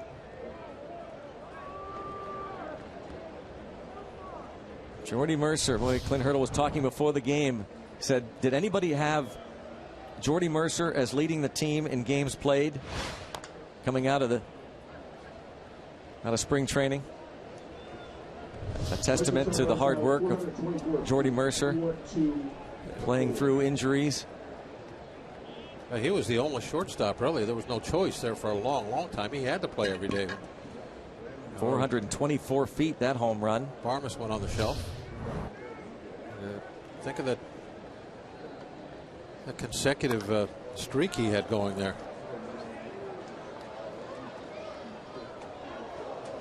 Been 14 years since a Pirates shortstop hit as many as a dozen home runs. Pat Mears had 14. Well, that one was crushed. And you know next year it's going to be a lot more than that. He's not going to get off to that just horrendous start that he did this year, where the first month of the season was just a write-off for him. Stewart down on strikes. Fourth K for Simon.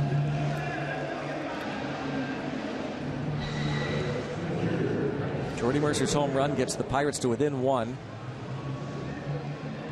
So he has a dozen homers and 54 RBIs on the year. 22nd allowed by Simon.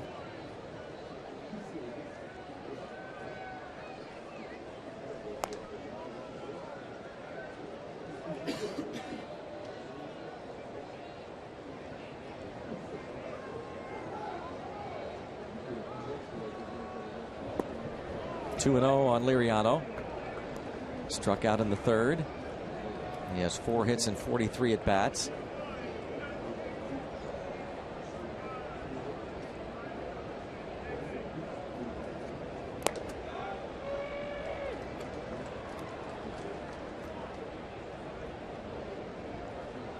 He's also walked twice this year.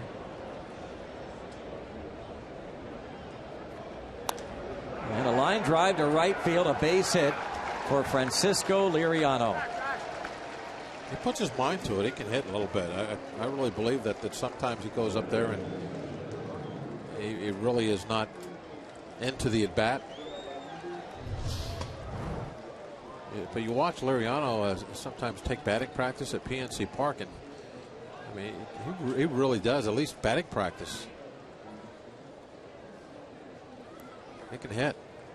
Pounds him over the right field bleachers.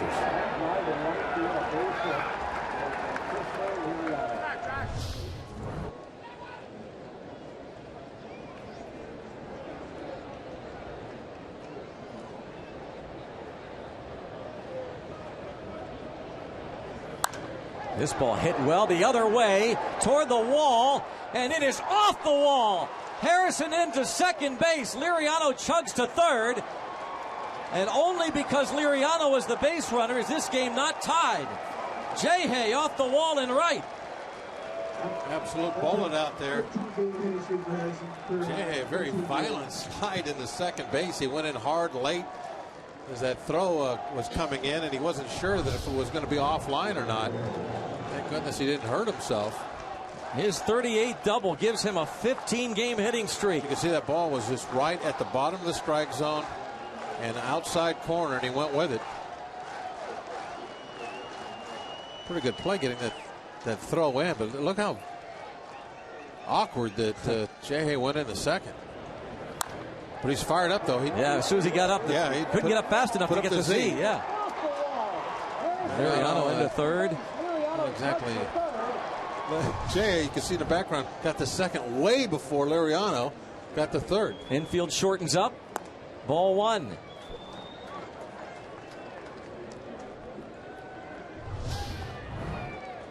Well, that's just flipping over the base. Good thing he didn't turn that ankle. Had that problem in Chicago. If Liriano had scored, Harrison might have gotten in a rundown there. 2-0 the count on Snyder. Here come the battling Bucks. Oh, they love to be behind. Jay 38 doubles, and now his average up to 319. Matching Justin Morneau. Great shot here for the Pirates and Snyder. 2-1.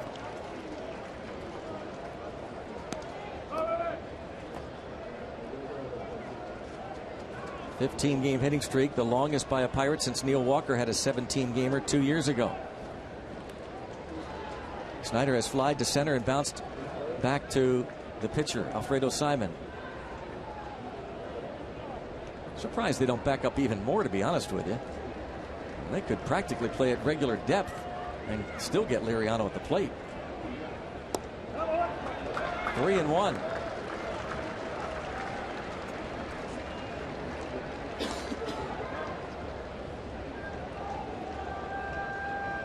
McCutchen on deck.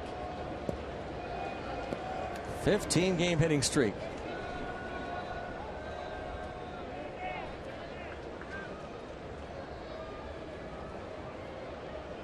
Big pitch here to Travis Snyder.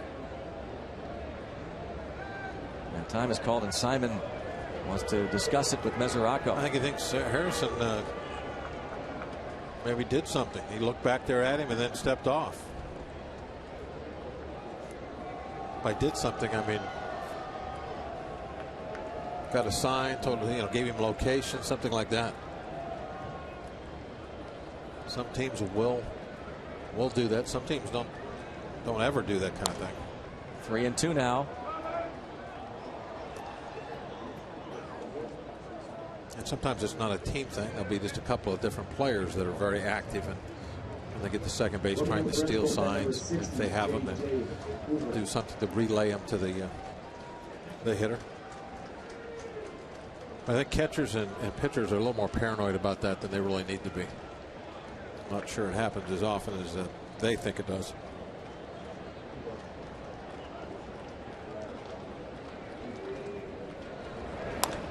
Toward right field. Liriano is going to hold up as Rodriguez guns it to the plate. Good thing he held up.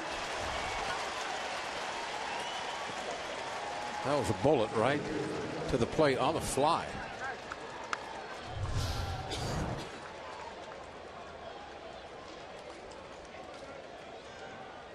Boom, right there.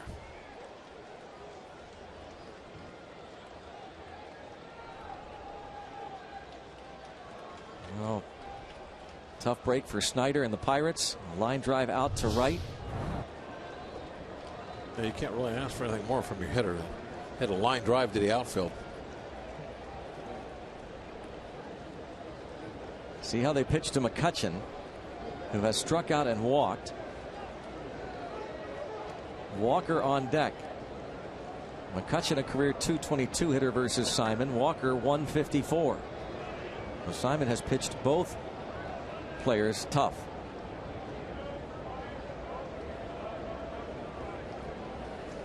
And now again, time is called, and Mesoraco out. But they're like, see Mesoraco, almost looked like he was looking out toward Harrison as he was talking. But I think that has to be more about what they want to do with McCutchen than.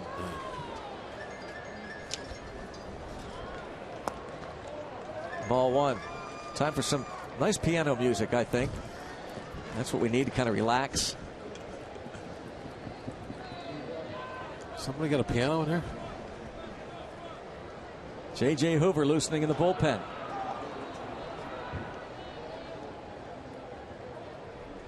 One ball, no strikes. Will McCutchen see anything? And again, Mesoraco calls time and to go out and talk to Simon. The Pirate fans tired of it. Third time in the last with 4 pitches.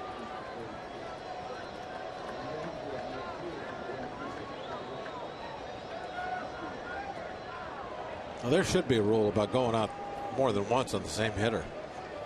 That shouldn't be allowed. 2-0. Jordy Mercer led off this inning with a home run. With 1 out, Liriano singled. Harrison doubled off the wall. And again, they are fortunate that Liriano was the runner. Otherwise, this game would be tied. Snyder lined out to right. McCutchen trying to come up with a big 2-out hit. 3-0. First base is open. Mesoraco looks toward his dugout. Walker awaiting his chance.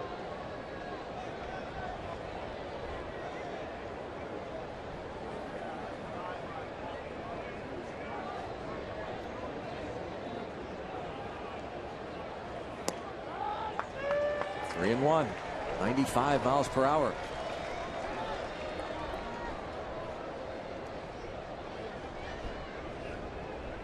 I think that McCutchen probably looking for one specific pitch in a specific spot right now. I'm sure he was on the 3-0 pitch.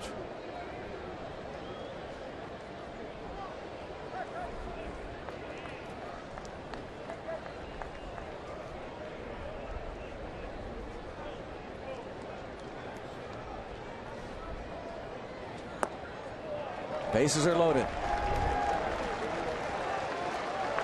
He's walked McCutchen twice. He has 2 walks. And here comes Jeff Pico, the pitching coach of the Cincinnati Reds, with Walker stepping to the plate.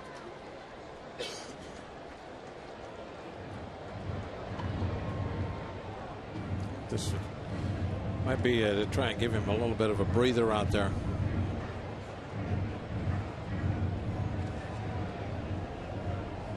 I'm not sure why he had needed. Mesoraco made 3 trips out there for that.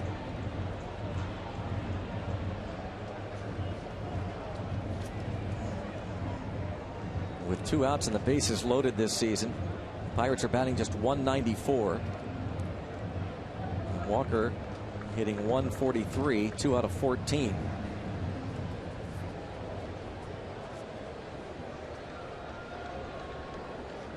The bases loaded.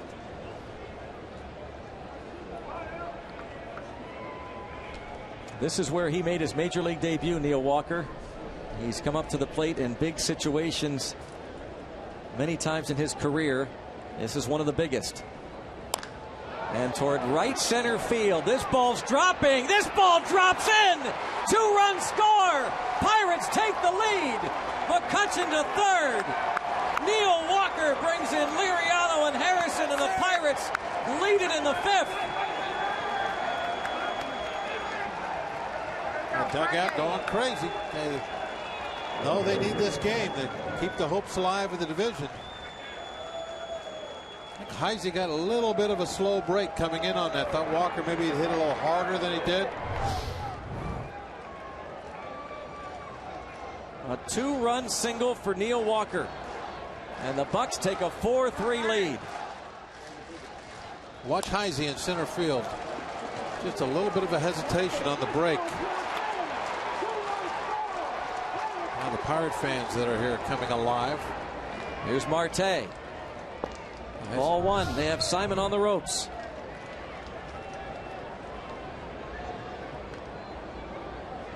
Walker with 74 RBIs of the year.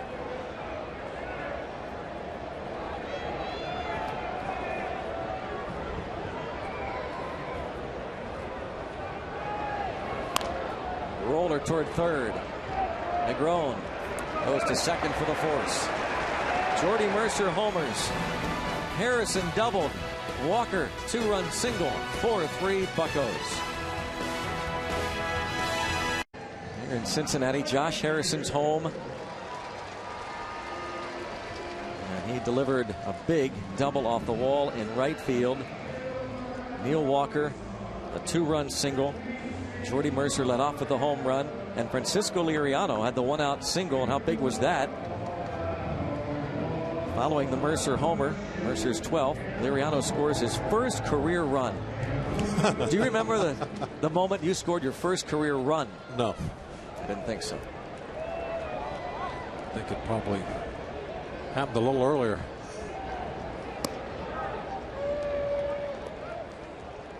Now what he and the Pirates really need is an efficient,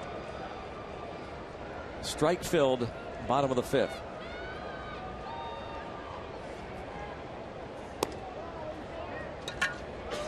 One ball, one strike on Todd Frazier. Liriano has walked 4. He has struck out 4. He's allowed 4 hits. He falls behind 2-1.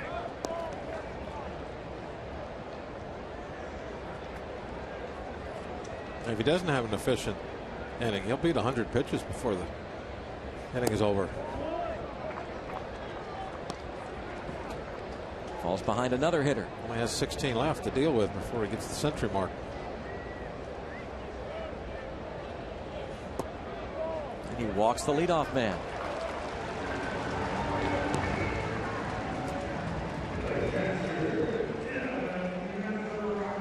Get on board with the Pirates in 2015. Buccos now accepting deposits for full and partial season ticket plans. Get access to exclusive events, the best locations and savings, and you can customize your membership.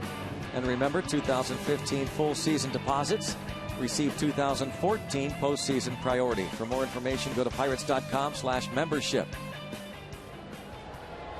Here's Mesoraco.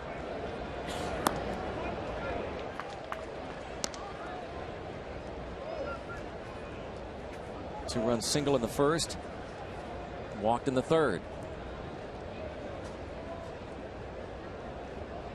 80 RBIs for the Reds catcher Devin Mesoraco. Look back in Reds history, only Johnny Bench has had this kind of offensive production. A little tapper. Chris Stewart.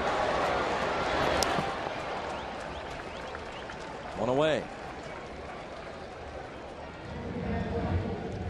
Frazier to second.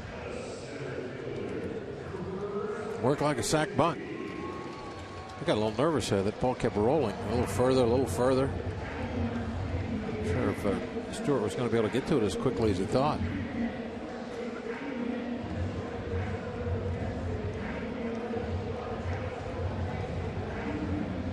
And now it's Chris Heisey, who's bounced to second and driven a ball to the wall and left.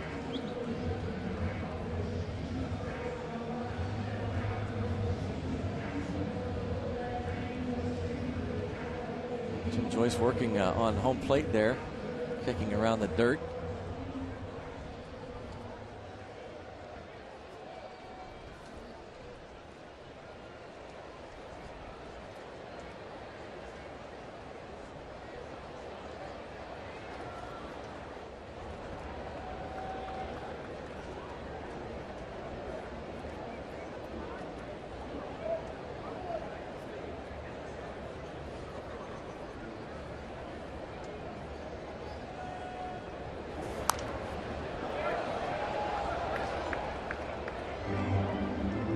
Heisey filling in center field for Billy Hamilton, 29-year-old native of Lancaster, PA.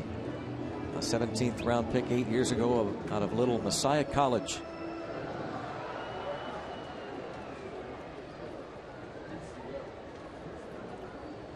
Billy Hamilton and Joey Votto, two injured Reds players. In the dirt, and there goes Frazier for third. A throw, and not going to get him. A wild pitch moves Frazier in to third base. Yeah, it looked like that slide's what got him in there. Somehow got his toe in the back door. The throw was up there. See how high it is? And now Harrison has to bring it from such a long distance. He actually has to move the glove probably about 6.5 feet from where he caught the ball down to the bag. And at that time, right there, that's what allowed Frazier to get in. If the throw would have been more like waist high, knee high, Frazier's out. It's a dozen wild pitches for Liriano on the year. That's in the top 5 in the league. Infield in. Try and cut off a tying run. 1-2 count on Heisey.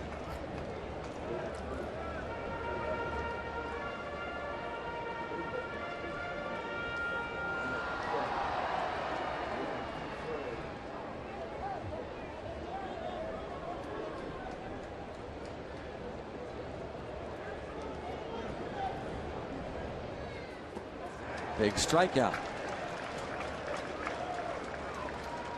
Number 5 for Liriano, and 2 away. And that's one of the things about Liriano, that if he can get the chases as he gets here, then that runner being at third base is not that big of a deal because he can get strikeouts. He is a big strikeout pitcher. So he's not somebody that really has got to pitch to contact to get outs. Long as he gets the opposing hitters to chase.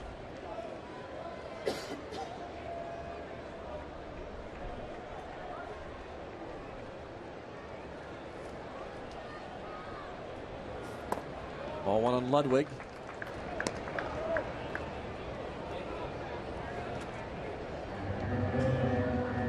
Three guys on the left side.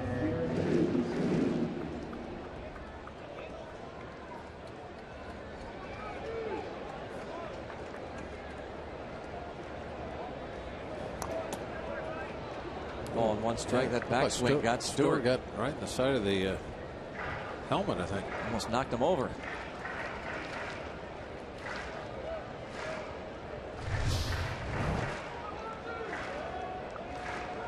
Wow, very good. Yeah, catchers get hit so hard all the time, and they just seem to shake it off.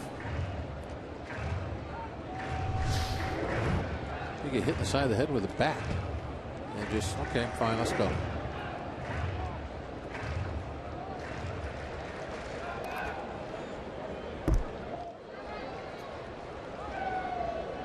One count on Ludwig.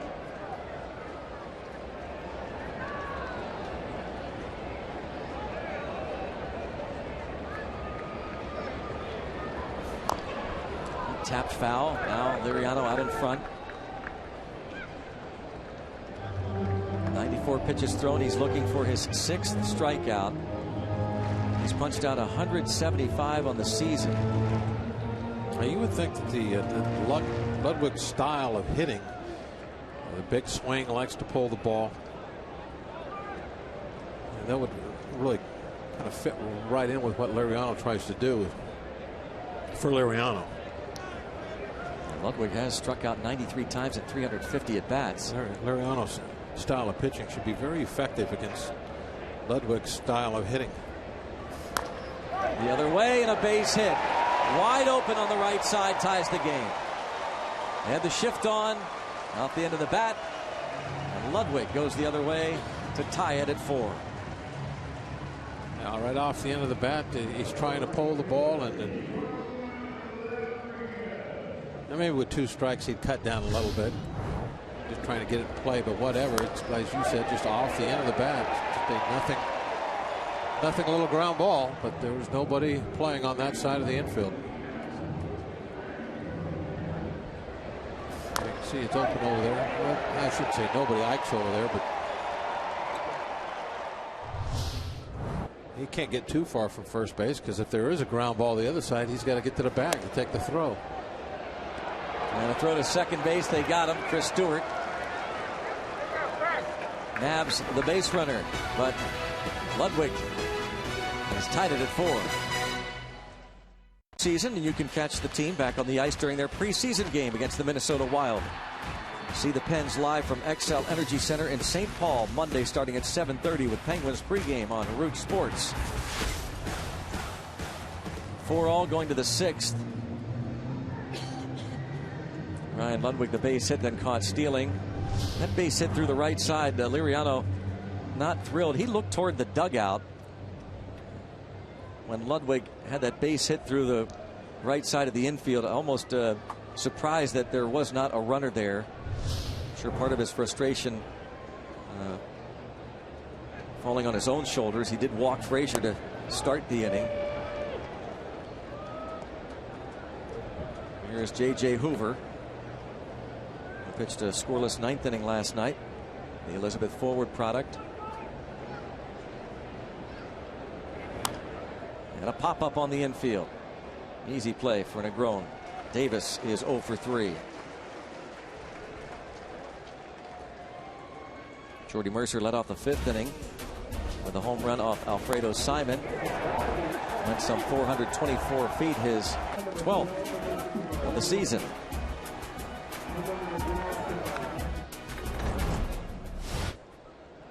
You don't see Jordy just kind of look down and start into his jog very often. That's exactly what he did when he hit that one in. You saw where it landed. You know why? It was a no-doubter.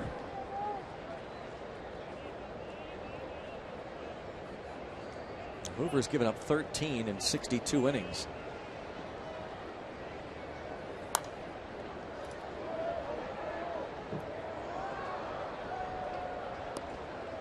He was fortunate last night.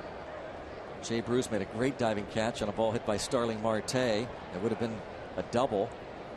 He walked Gabby Sanchez, and then Jose Tabata lined out.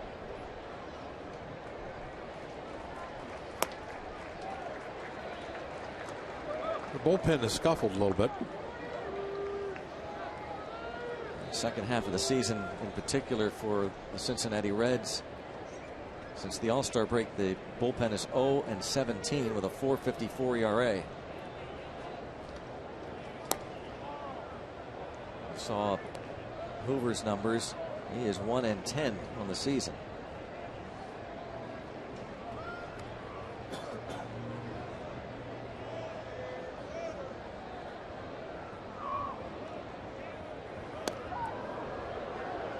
Fastball missing 3-2. Simon goes 5 innings, gives up 4 runs on 5 hits, walked a couple and struck out 3 and gave up the Mercer homer.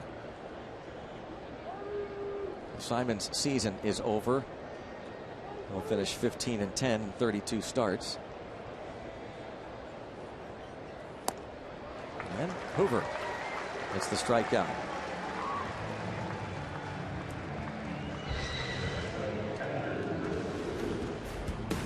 AT&T fan photo of the day. Oh, Roger Lenhart sends that photo out. It's our Roger Lenhart from Root Sports.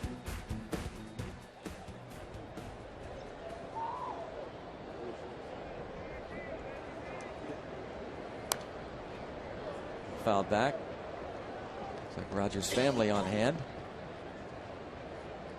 I was at Highland Park today, a Parkinson Day walk.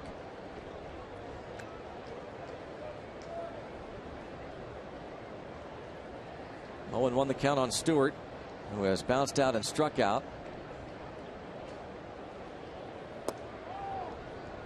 He is still looking for his first home run of the season.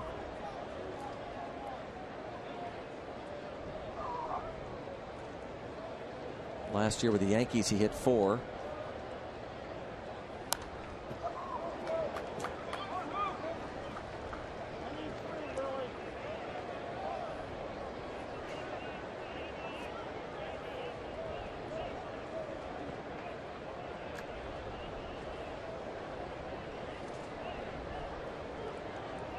Veteran catcher Chris Stewart, time with the White Sox, Texas Rangers, Padres, Giants, and Yankees, and Hoover. A 1-2-3, top of the 6th.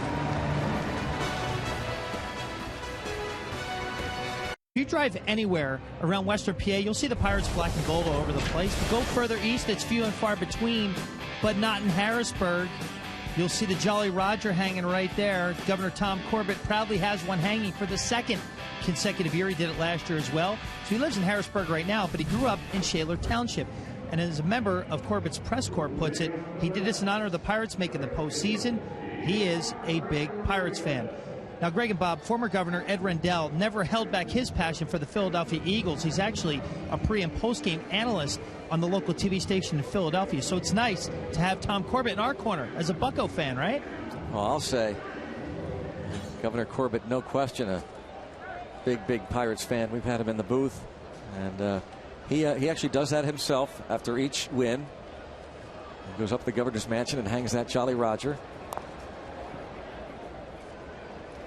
Brings it down every morning and watches the game, and if the Pirates can put up a W here, he'll go right back up there and hang that Jolly Roger. Yeah, hopefully it'll be on the balcony soon here. Yep. Another hour or so. Up to Jared Hughes. He follows Liriano, who went 5, gave up 4 runs, 3 earned. And he got him. And a leadoff hit by pitch. Ramon Rodriguez. Reds have had a bunch of base runners all day long. Liriano walked 5. Gave up 5 hits. Normally a very dangerous thing to do here in this ballpark because of the constant threat of the home run. Almost got him twice. That ball just missed the elbow and brushed the uniform top. Hughes got the last 2 outs of the 7th inning last night. Did give up an infield check swing single. Also got a strikeout and a ground out. Did something a little unlike him. A couple times when he would get to 2 strikes, he would purposely try to elevate the fastball, throw it up, let her high, so he'd get a swing and a miss. Got 1 strikeout like that. His first out he got was a swing and a miss fastball at the letters that definitely was called for. Stewart put up a very high target on that pitch. Josh Harrison in on the grass as they showed bunt. Santiago, Jack Hanahan on deck.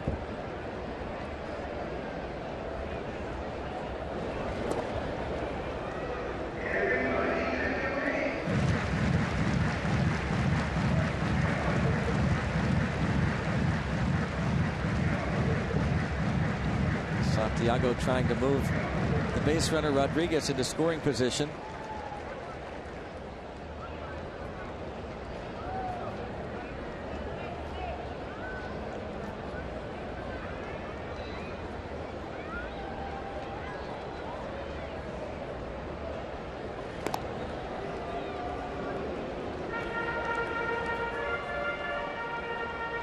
The Reds took a 3-0 lead in the first.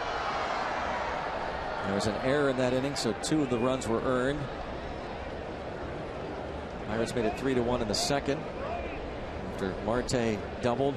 Later Mercer brought him home, and they scored 3 in the 5th, but the Reds tied it. The base hit by Ludwig. And a pop-up. Shallow left center field. McCutchen calls for it. Looked like they took the bunt off. Santiago had showed bunt the first pitch and then swings away and flies out. Here's Jack Hanahan.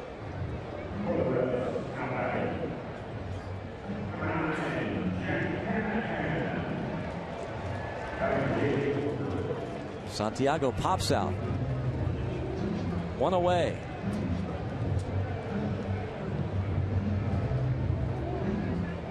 Jack Hanahan.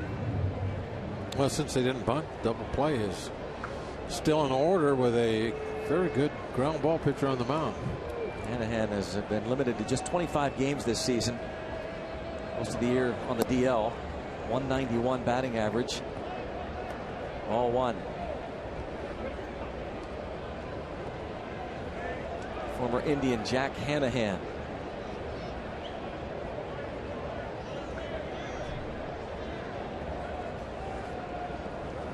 is the time for the ground ball. He doesn't get a lot of ground balls against left-handed hitters.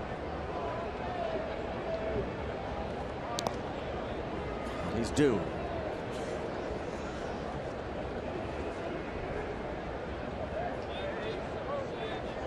In fact, he hasn't gotten a ground ball. He's not faced a lot of left-handed hitters, by the way. A little on the wild side today. A lot of his two-seam fastballs are being left up, which is for him, anything that's above the knees is up. He falls behind 2-0.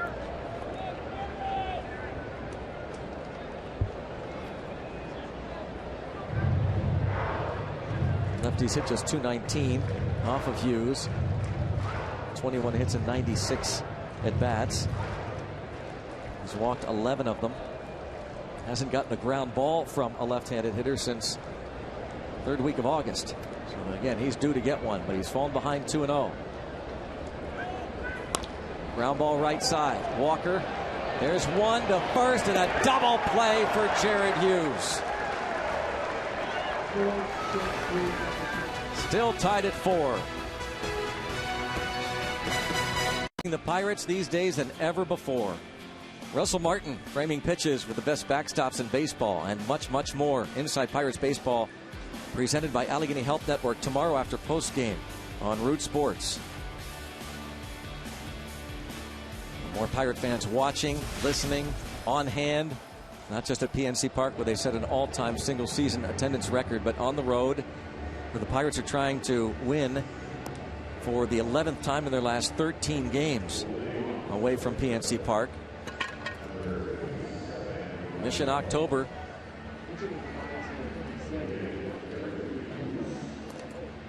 Bucks and Reds tied up. Sam LeCure, the third pitcher to work this afternoon. 62 games on the year. Pretty decent ERA, 3.5. Only 55 innings in 61 ball games. A few partials out there for sure. He'll face the pinch hitter, Andrew Lambeau.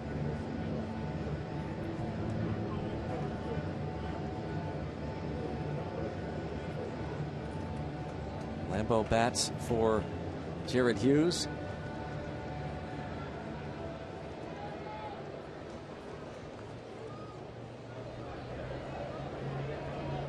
In 6 games this season, Sam LeCure has given up 4 runs against the Pirates, 8 hits in 4 2/3 innings. Lambeau has been limited to pinch hit duties and has hit the ball hard, including last night. It looked like when he first got the call up that he was going to get a little bit more playing time out in right field, but we mentioned a few innings ago about Snyder, how he has really taken charge out in right field and limited everybody else's at bats. Ground ball right side. Phillips up with it.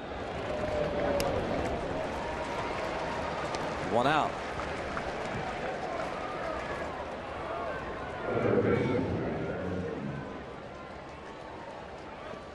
Lambeau set down by Sam LeCure, and it will bring up Josh Harrison, who has been hit by a pitch, fouled out, and last time up doubled off the wall and right. Looking to become the first Pirate since Freddie Sanchez to win a batting title. Needs a hit here. How great would it be to win it in front of friends and family? Rockies are taking on the Dodgers tonight. Justin Morneau, of course, came in leading, 319 average. Right now tied with Jay Hay. Base hit puts some a bit of heat on Morneau. So we won't know until tomorrow night, because the Rockies are playing the Dodgers. Won't know if Harrison wins it until well after the Pirates play.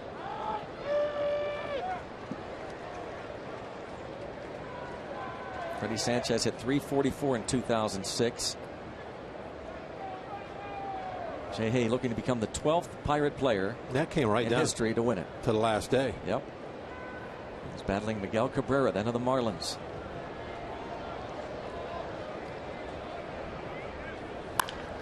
To the shortstop. Santiago for the second out.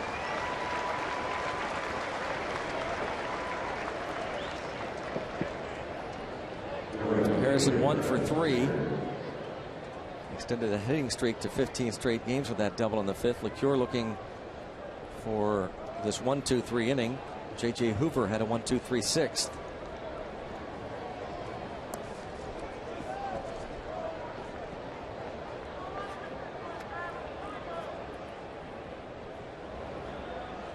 Snyder lined out his last time up. He's also flied to center and bounced to the mound.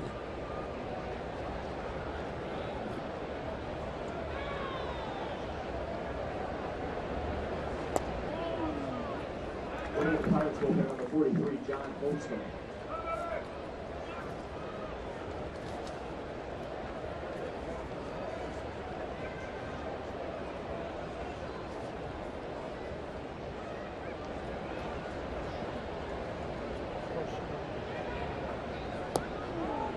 One and one. LeCure has been much better. Last 14 times out, 2.31 ERA.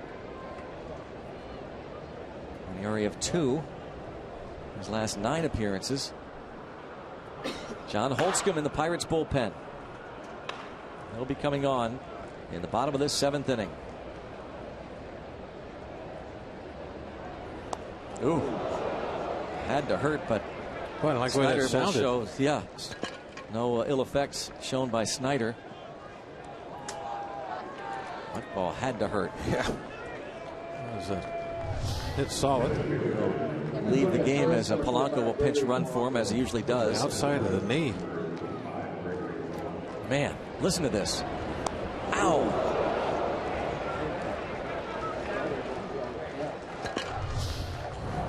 Might have to put a little ice on that.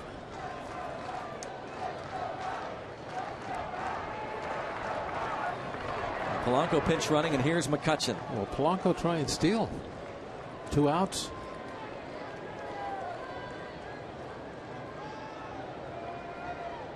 McCutchen 3 for 11 lifetime against Sam LeCure.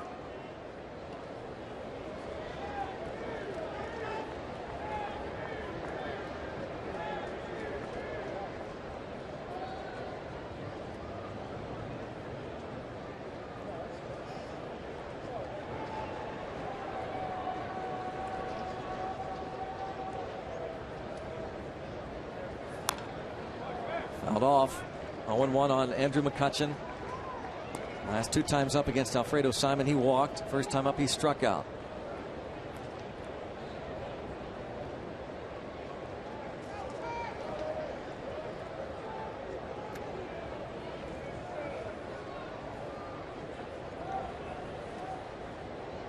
Jay Hayes batting average currently at .318.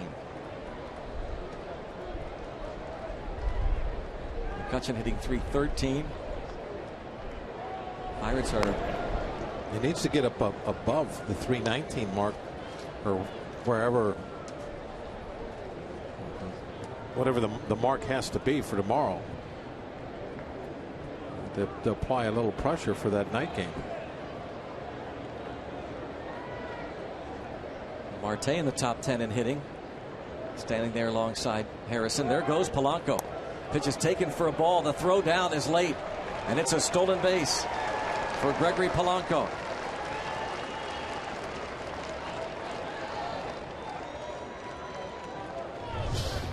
Stolen base number 14 for Polanco. Polanco's 14th steal since joining the Pirates. A great jump. You can see that he went into that old-fashioned stand-up pop-up slide. He was on his way up by the time the ball even got there. Base hit can give the Pirates the lead. McCutchen trying to pick up his 83rd RBI of the year.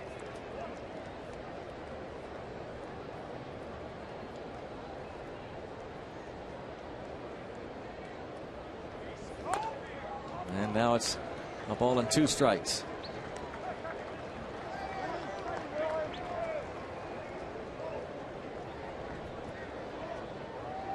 See the top 5.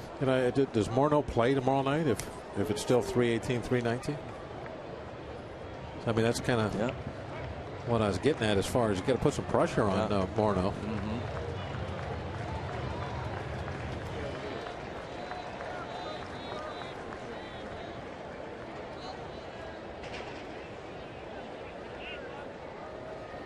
One and two on McCutchen. Another Rocky trying to win a batting title. Last year it was Michael Kadire who led the league. They've had 6 batting title winners, have the Rockies. Of course, Clint Hurdle was managing a lot of them. Seems like a lot of batting titles for an expansion team, doesn't it? Time is called. Go back to 2010. Carlos Gonzalez won it. Matt Holliday won it in 2007. Todd Helton in 2000. Larry Walker won 3 of them. And Andres Galarraga won a batting title in 1993.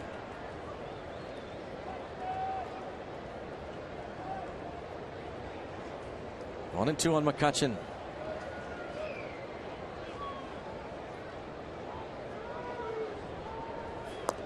Two and two. I remember thinking back then when they got rid of Galarraga, I thought they were out of their mind. They got Helton. I guess they knew what they were doing.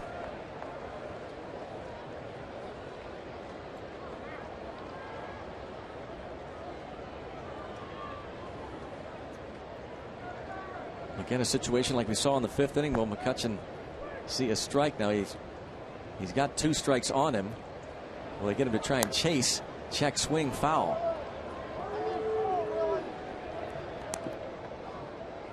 They have thrown a couple pitches in the zone. That one was up and borderline. The cure with the first 2 outs with ground balls and then hit Travis Snyder.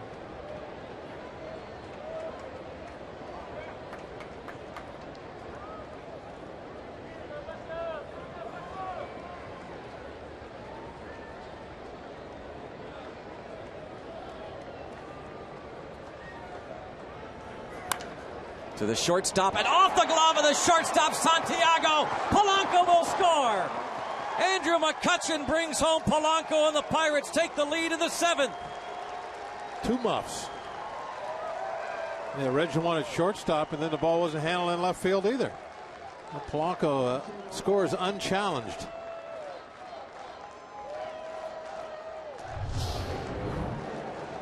Base hit for McCutchen. Ball right down the middle.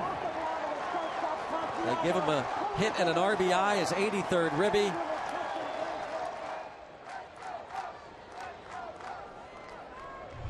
And the Pirates take a 5-4 lead.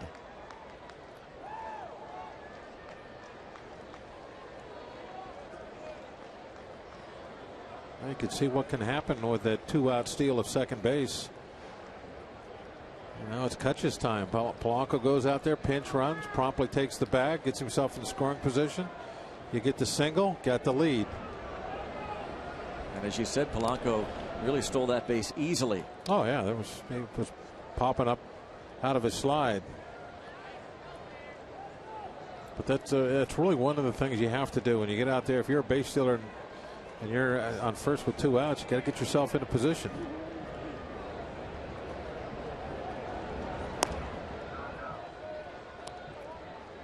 Ball 1 on Walker.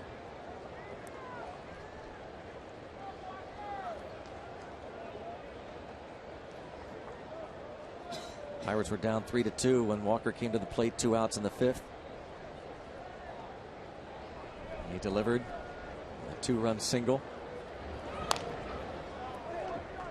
Pop up that Heisey got a late jump on, just a tad late, and that allowed the Pirates to score 2.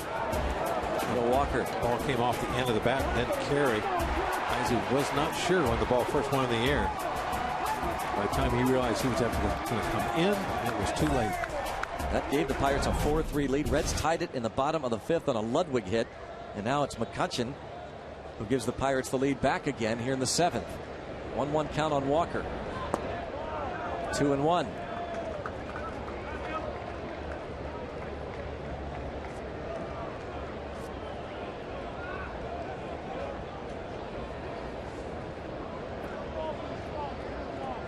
Walker is 0 for 6 in his career against Sam LeCure.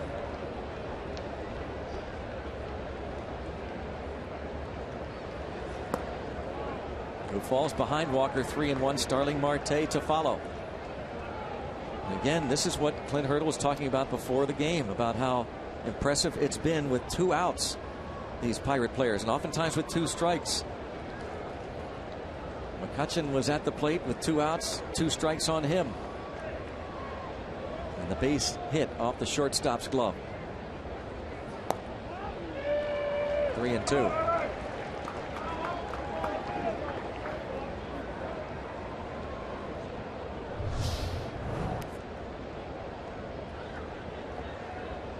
That was a ball 4 that was called a strike. McCutchen decided not to try and attempt a steal, but he'll be going here, of course. 3-2, 2 outs.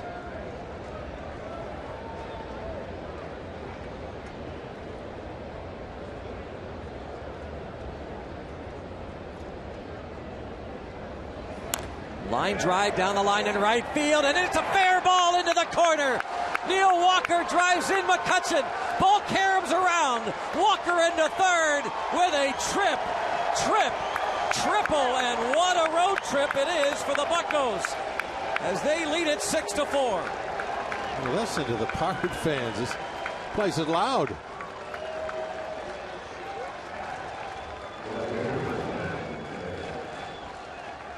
Just inside the chalk line. Of course, with McCutchen off on the 3-2 pitch, there was no chance they were going to be able to keep him from scoring. And then once the ball got hung up down there in front of that bullpen fence, and no reason for Walker to stop. He kept going right there. As soon as that ball hit something there in the chain link and stopped, Walker saw that. He was just going in the second when he saw that happen, and that turned it into a triple. His 3rd triple of the season. The Pirates lead by 2. 3 RBI day for Neil Walker.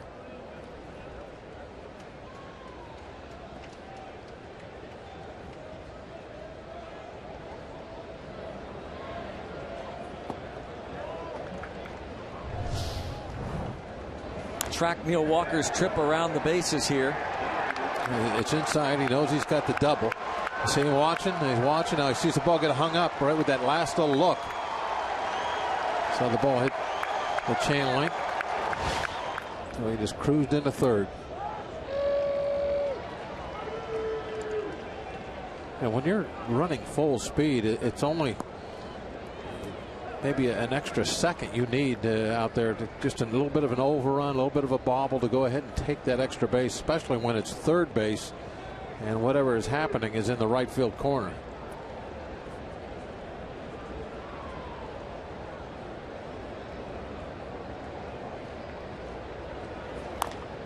And a pop-up. Shallow right center field. Chris Heisey will make the catch. 2-out action for the Battling Buccos.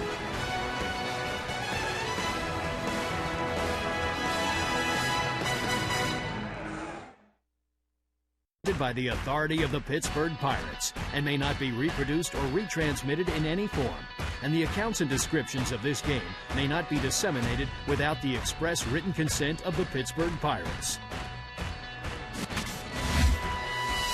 Just a reminder, as you enjoy a cold one, to look forward to Miller Time later in today's game, brought to you by Miller Lite. 3 RBI day for Neil Walker. Pirates have battled back. They were down 3-0 after 1. 3-1 into the 5th. They scored 3 to take the lead. Reds tied it in the bottom of the 5th. They take the lead again in the top of the 7th. Born and raised a Bucco fan with that man. That man is Gregory Polanco, now in right field. And the new first baseman is Gabby Sanchez. And John Holtzcomb on the mound. Jared Hughes pitched a scoreless 6th. Top of the order, Christopher Negron.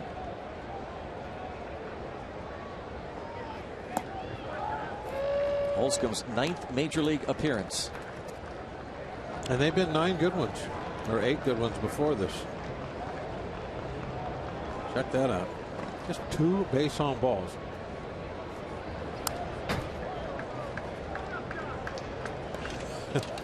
the opponent's batting average.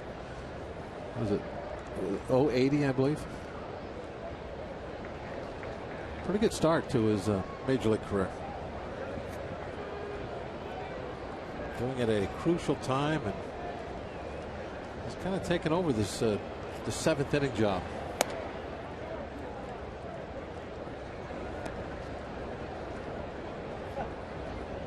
Negron has walked, singled, and doubled.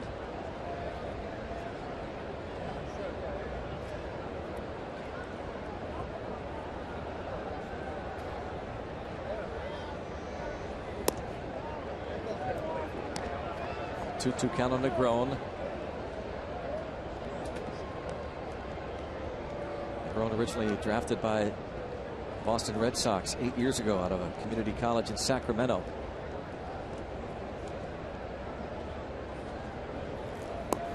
Strike 3 called.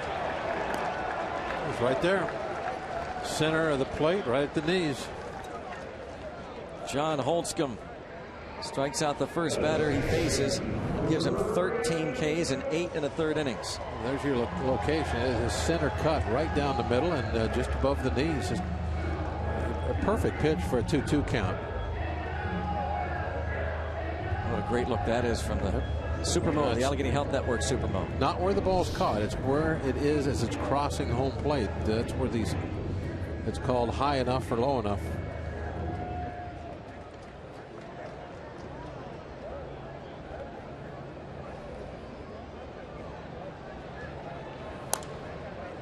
Out of play. 0-1 the count as Holtzcomb goes after Brandon Phillips. Phillips has singled, popped up, and flied to left.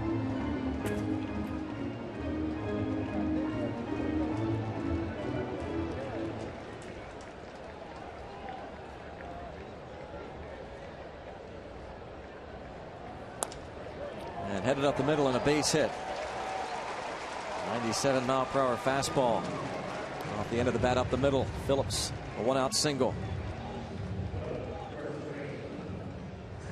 Nissan Road ahead. The regular season road tomorrow afternoon. The finale of the 3-game series against the Reds. Scheduled for the Pirates, Garrett Cole. No question that Johnny Cueto will pitch, looking for his 20th win of the season. Wants to join Clayton Kershaw and Adam Wainwright in the 20-win club this season. Garrett Cole, again, is scheduled, but things could change depending on what happens tonight. Todd Frazier has walked twice, struck out, and scored a couple of runs.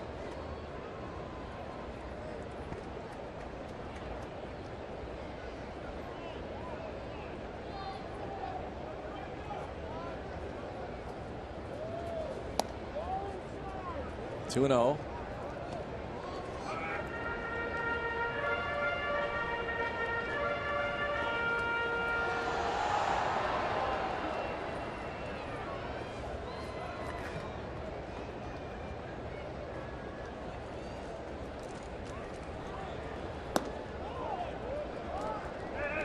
By a lot, 3-0. No, that was probably a strike. Wow, Holtzcomb thought he was going to get that call and didn't from Jim Joyce. Take a look.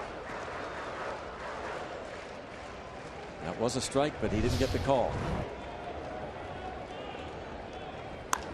Swinging away and a fly ball hit well to right field. Polanco back at the wall, and it is gone. Opposite field home run, and Frazier delivers and gives the Reds the lead.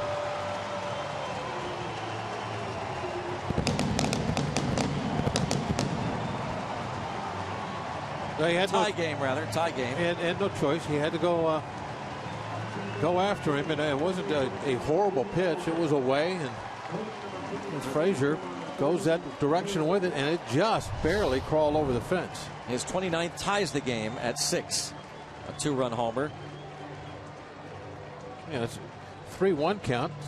Got to go get him and put it on the outside part. Almost right on the corner, just about. Frazier got it in that first row. So the first 2 runs that Holtzcomb gives up in his early big league career. A tie game at 6. And now, how does he respond to that? Is it Is he for him shaken by it? Turn the page, just go right back at him. Because if you're going to be here for a long time, that's going to happen a lot more than just once. And you have to learn to deal with adversity the same way you deal with it when you're going good. Remember, he did not get that call on the 2-0 pitch from Jim Joyce that could have been a strike, and Frazier had the green light and hit it just over the right field fence for his 29th of the season to tie it at 6. Well, he does come back and strike out Mesoraco. And he got a pitch called for a strike that was about 6 inches outside. So they all even out. I think Mesoraco can't believe it. Jim Joyce hearing it from the dugout, apparently.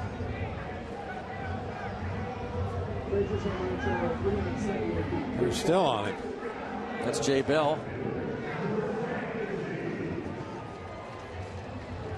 Former Pirate, was a hitting coach for the Pirates last year.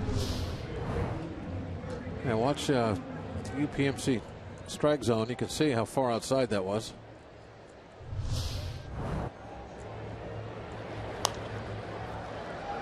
Popped up, playable for Harrison.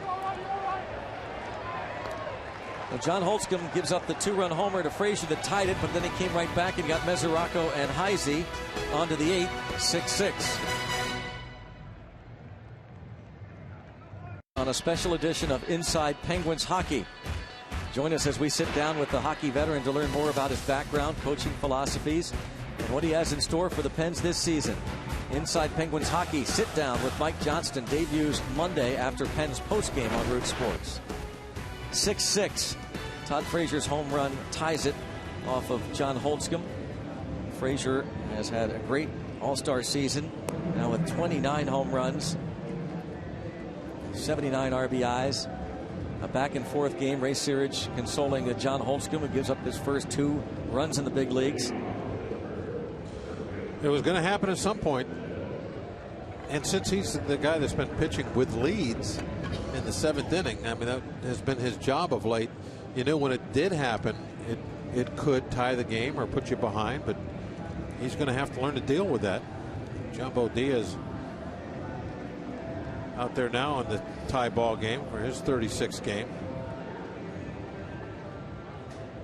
A little knock to the head. Another one.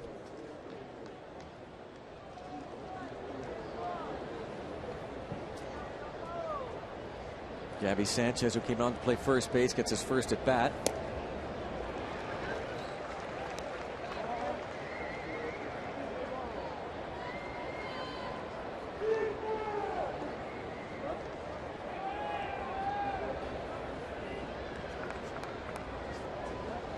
Jose Jumbo Diaz, listed at 6'4", 316 pounds. A great story in his own right. Toiled around the minor leagues for a dozen years. First signed as an undrafted free agent out of the Dominican Republic by the Dodgers in 2001. Spent time with the Rangers, the Orioles, the Pirates had him in their system 2 years ago.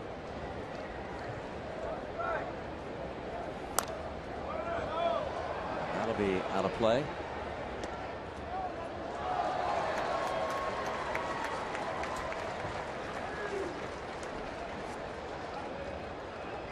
Gabby Sanchez homered in the 5th inning last night off Mike Leake. That had tied the game. I think when he was with the Dodgers, or the Pirates a couple years ago, Greg, that he was quite a bit heavier than he is now. Mm-hmm. There you go. One of the reasons the Pirates didn't keep him around.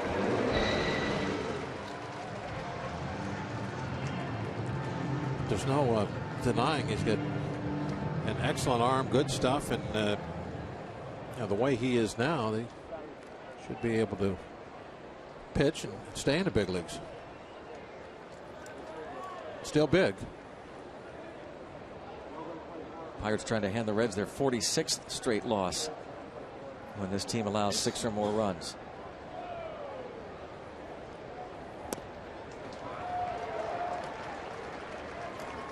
Got a jumbo fastball to go with the name. That one at 97.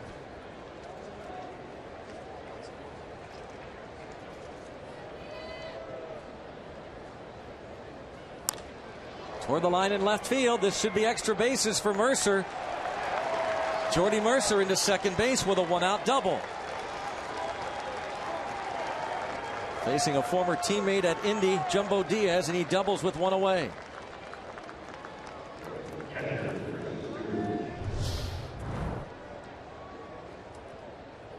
Knew what to look for. Went out. He sold out on fastball and got it downstairs, ripped it down the line.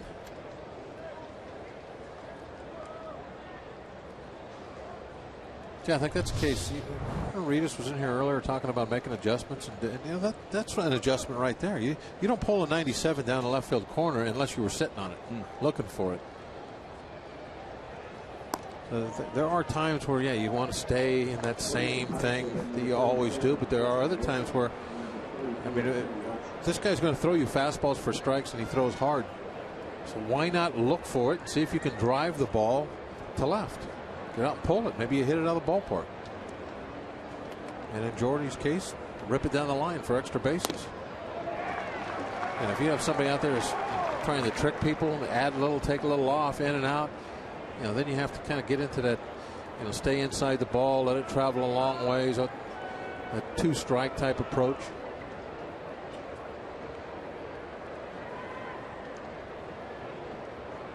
But Jumbo's not that type. You are going to get some fastballs to hit. Not every pitch, but some.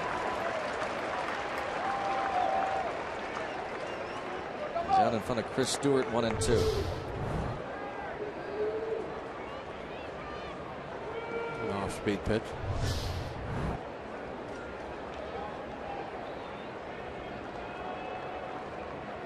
Stewart 0 for 3. Trying to battle Jumbo Diaz. Stewart making the start, his 40th behind the plate for the Pirates this season. Russell Martin out with that hamstring problem, and wouldn't be surprised at all to see Stewart again behind the plate tomorrow. Martin's so valuable to this Pirates team. They are 20 games over 500 when he starts. They're 4 games under when he doesn't.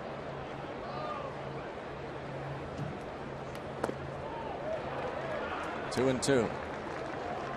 We talked before the game about how it seems like every night or every day someone else steps up to play the hero's role.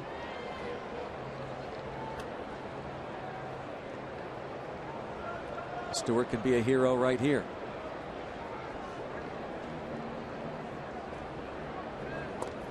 Three and two. Jose Tabata comes out on deck to pinch hit for Holtzcomb.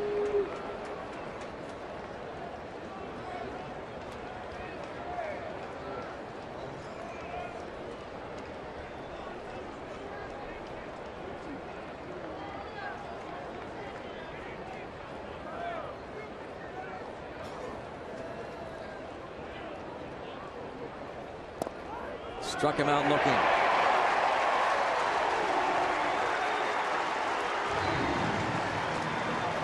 Two outs.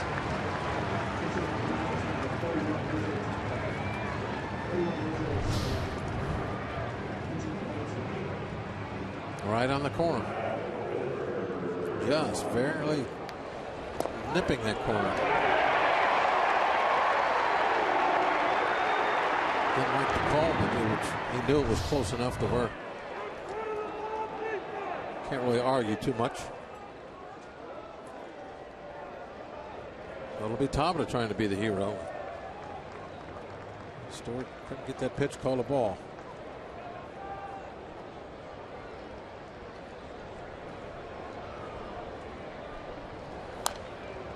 Tabata lined out as a pinch hitter in the 9th inning last night. Lined out to right field. Well, that fastball there at 99. Best one of the day so far for Diaz. 2 strikeouts, 1 home run. 1 inning pitch, 2 hits, 2 runs, 12 runs. Again facing a former teammate, as Tabata spent some time at Indy, not only this year but 2 years ago when Jose Jumbo Diaz was there, and chopped towards short.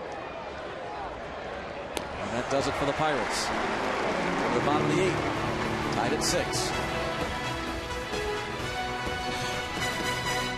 Root Sports. Relive every Panthers touchdown, pass, and play from their most recent matchup every Sunday night this fall, continuing with their most recent game against the Akron Zips. Panthers Rewind tomorrow at 6 on Root Sports.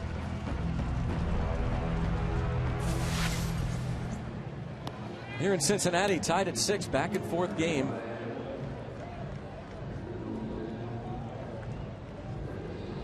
Francisco Liriano, Jared Hughes, John Holtzcomb, and now Justin Wilson for the Pirates.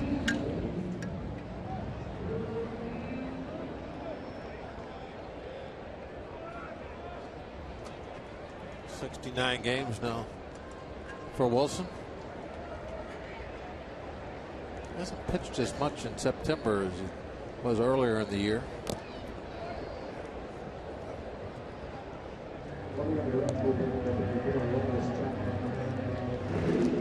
Bullpen is a lot deeper, obviously, in September, so it's easier to give guys a little more rest in between outings.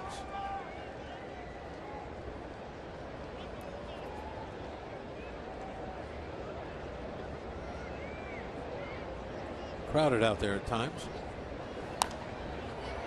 And you also have to add in the fact that the starting pitching has been so good this month. Haven't really needed that many innings out of the bullpen. Need them today, though.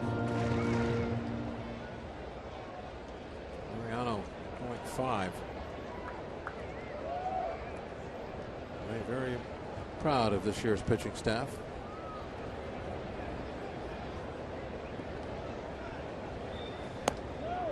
Ludwig checks.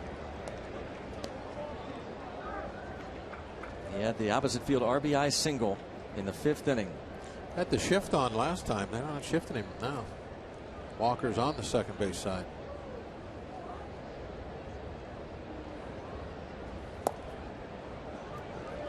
Two count on Ludwig. Walker is over there fairly close to where he hit that ball through that side against Liriano.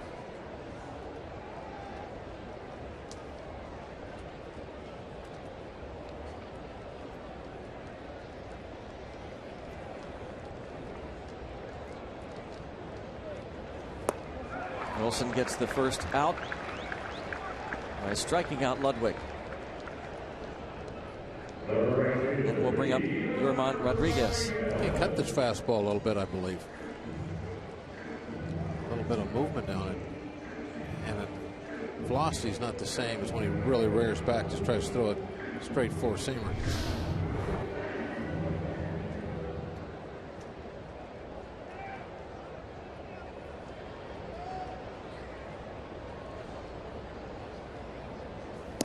Wilson goes from striking out the 36-year-old veteran Ryan Ludwig to facing the 22-year-old rookie Ramon Rodriguez.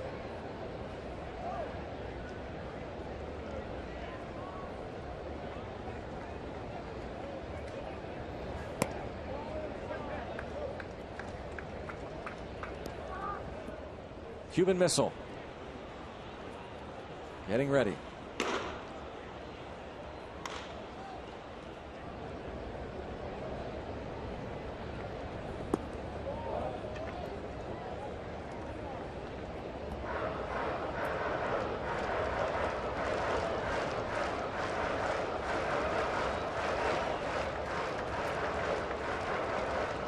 Two and one the count.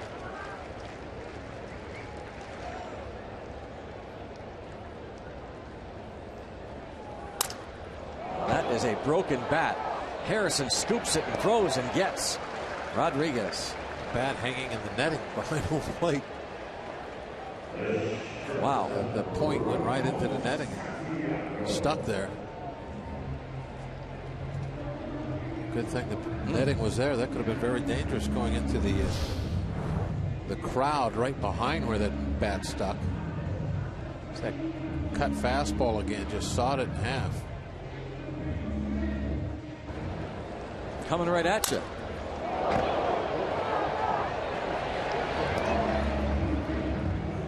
Harrison, the nice pick. Yeah, very nice. And for the most part, very effective third baseman.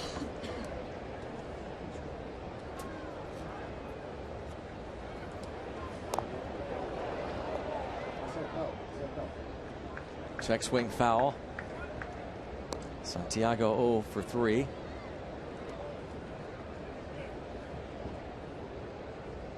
Rodriguez retired.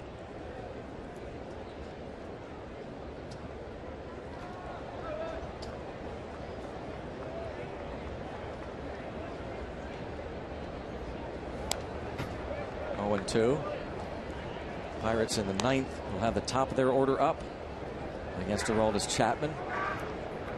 Wilson trying to keep it a tie game. Bob, you and Tim are on tomorrow afternoon, right? The concluding game on our Root Sports schedule. Be Tim and I for the last one of the year. Okay. Well, thank you for all your help this year, Bob, on the TV side. Really very much appreciated. You're welcome, Greg. I really enjoyed it. Strike 3 called. 1, 2, 3. Head to the 9th. Tied at 6. Chapman. It'll be Harrison, Polanco, and McCutchen. One of the more dominant pitchers in many, many years, Aroldis Chapman. Yeah, I think you could definitely say dominant. His numbers absolutely amazing when you look how tough it is to get a base hit off of him, do anything off of him. Josh Harrison 2 for 7 against him. Polanco has never faced him, and McCutchen is 2 for 6. That's the job in front of you. You got to get it done.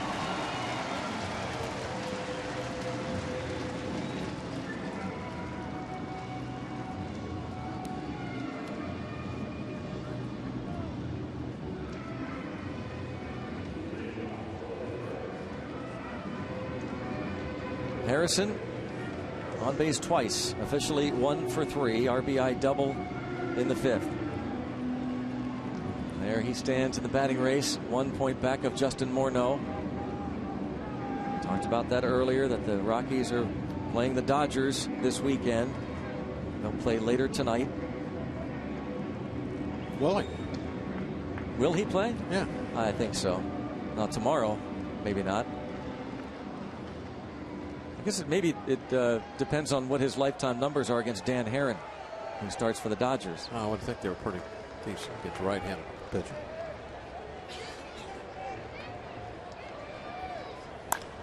High fly ball to right field, nearing the corner, and caught by Rodriguez.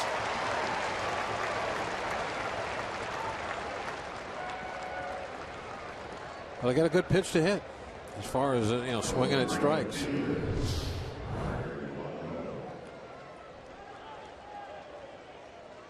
Start him off with a breaking ball. Or Chapman's version of a breaking ball. Not exactly a big hook or anything.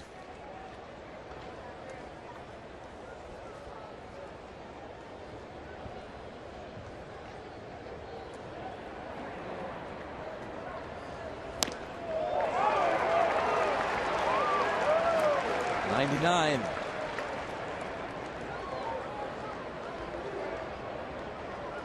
That's where Jumbo topped out at, but get that feeling Chapman's just getting loose.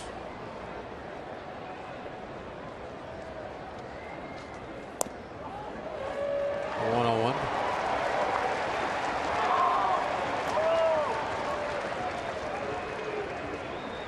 I think a lot of the fans come here just to see Chapman go triple digits. And when he does, it always gets a hand. I look up that scoreboard.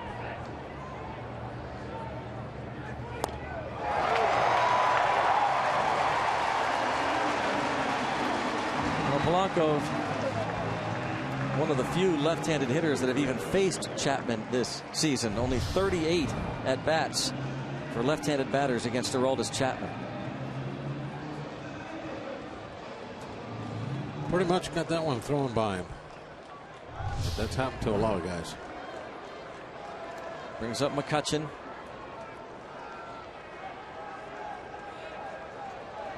This is always an interesting matchup because you remember a few years ago when Chapman hit Andrew McCutchen up around the shoulder.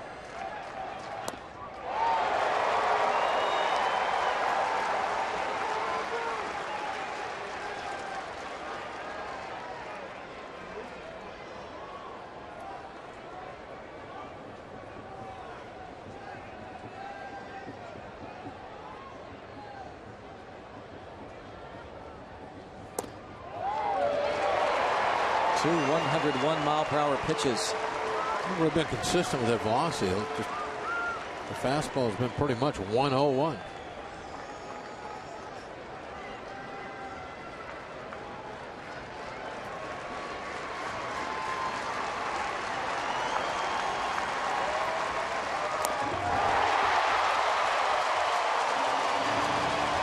That's dominant right there.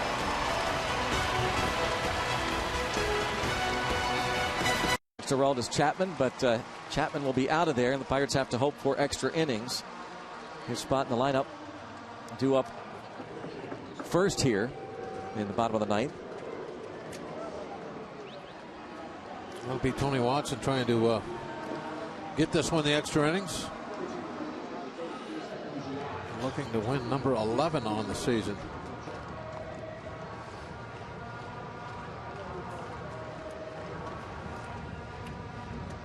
Watson pitched a scoreless inning last night.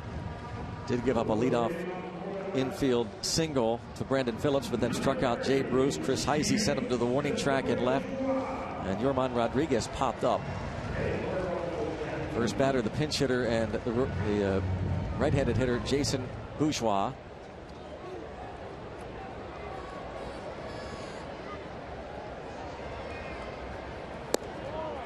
Ball one. Bourgeois hit .278 at AAA.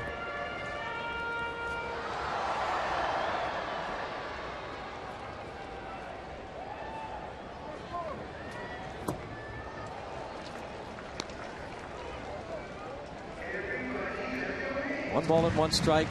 Bottom of the ninth inning. Tony Watson trying to get the Pirates to the 10th.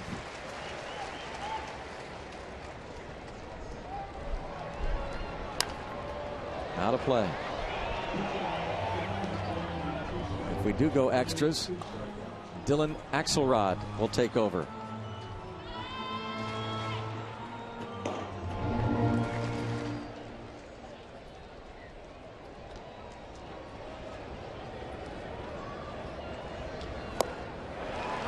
He takes care of Bourgeois. A lot of pitching in September for these extra inning games. Don't worry too much about guys getting extended, staying out there for a while.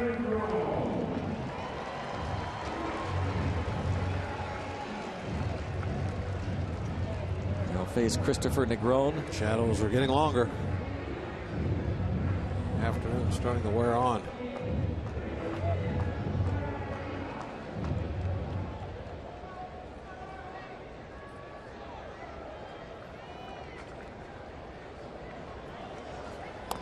Bunted, foul.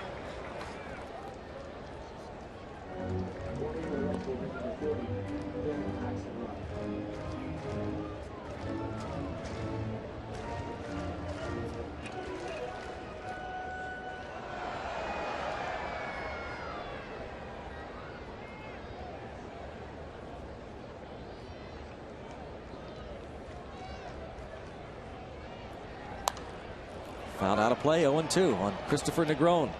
Watson throwing 96. He's been a very busy pitcher. Pitches a lot for us, but when you're having a good year and he's one of your best guys in that pen, you got to use him. A lot of winning games he's been involved in.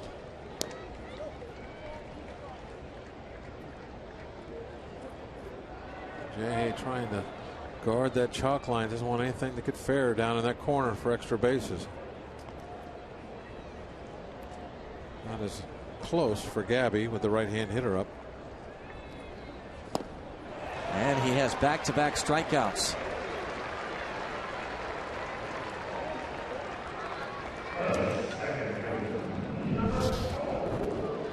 Breaking ball going to come right over the outside corner.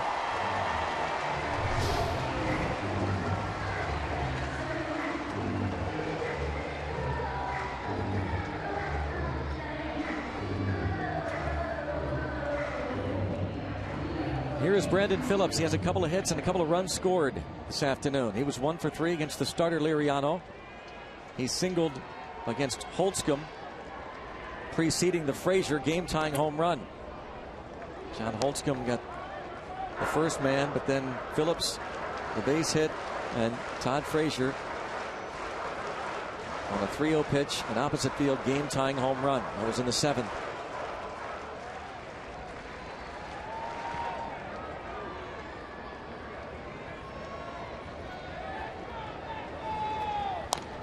Out of play.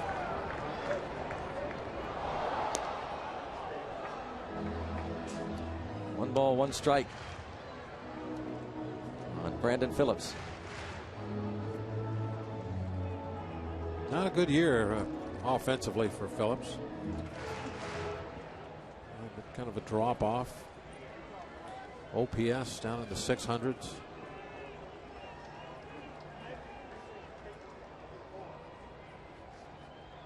One ball, one strike. 2-1.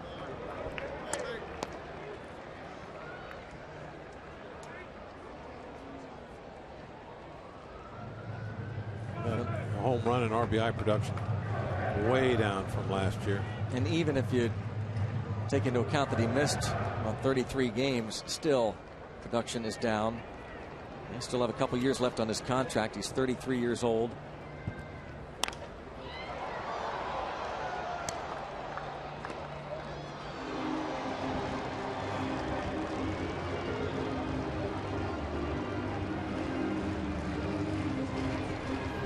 Two and two the count on Brandon Phillips. Joe Morgan was in the house today. Brandon Phillips is the all-time Reds leader among second basemen in their history in homers, RBIs. This ball's chopped to the shortstop, and Mercer makes the play. So we are going extras here. To the 10th, 6-6.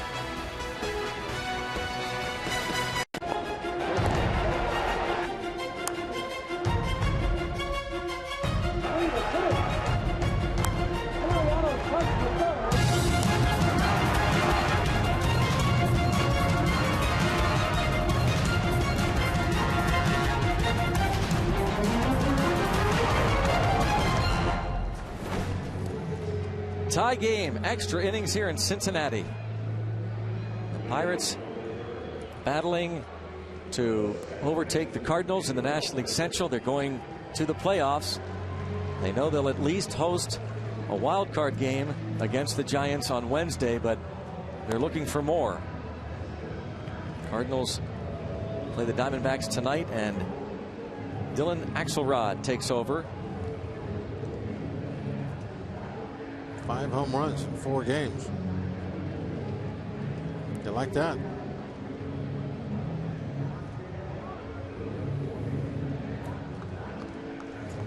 First batter will be Neil Walker.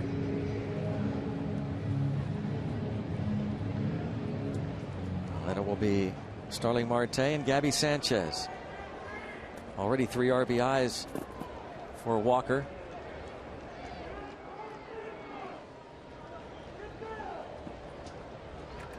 Last time up, he tripled in a run. The Reds are 3-9 in extra inning games. The Pirates are 8-6.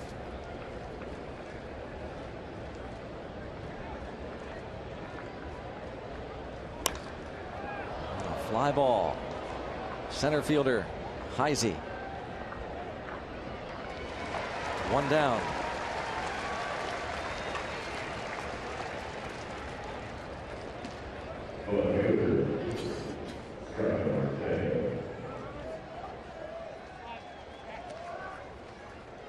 Trying to keep calm in this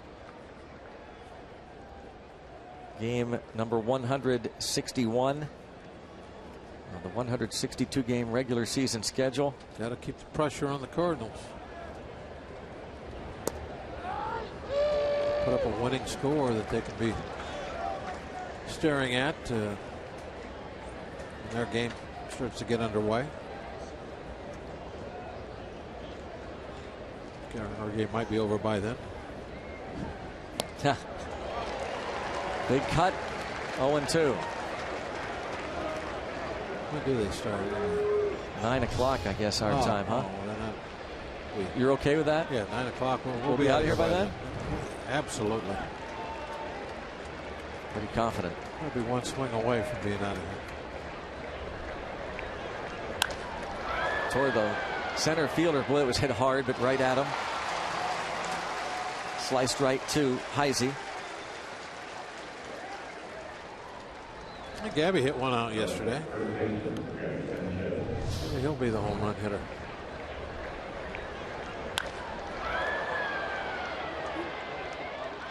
A line drive out to Heisey.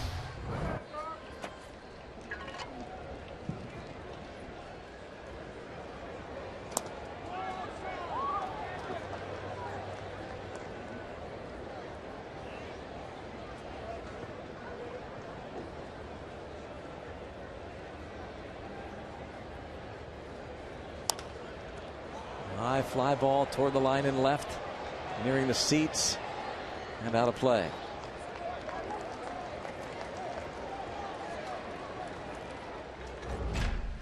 Gabby Sanchez tied the game last night off Mike Leake.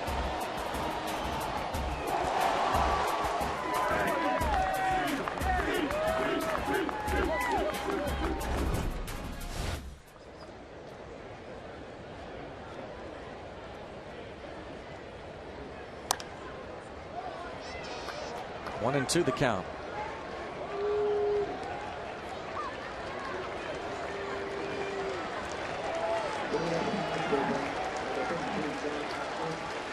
Mike Leake gave up that home run last night, and watching as his season is finished.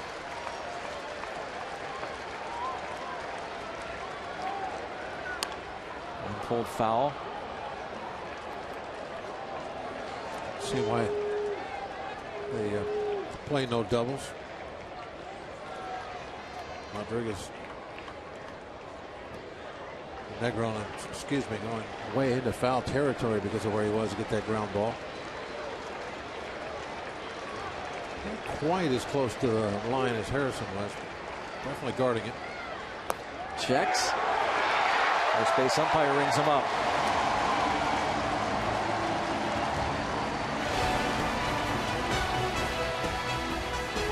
Beef jerky all season long. Jack Link's beef jerky. Feed your wild side.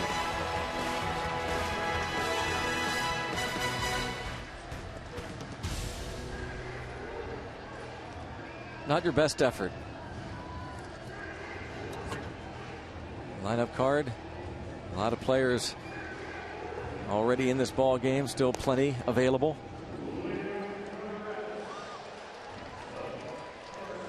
John Axford, the veteran right-hander, with the sixth pitcher to work for the Pirates today. John Axford. His 13th game since joining the Pirates from the Cleveland Indians.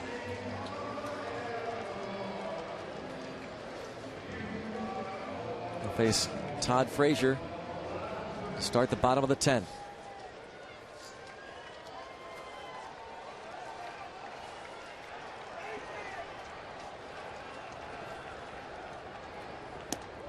Frazier hit the game-tying home run off John Holtzcomb in the 7th. He has scored 3 runs. He's walked twice. Liriano went 5 innings, gave up 4 runs, 3 earned, 5 hits, 5 walks.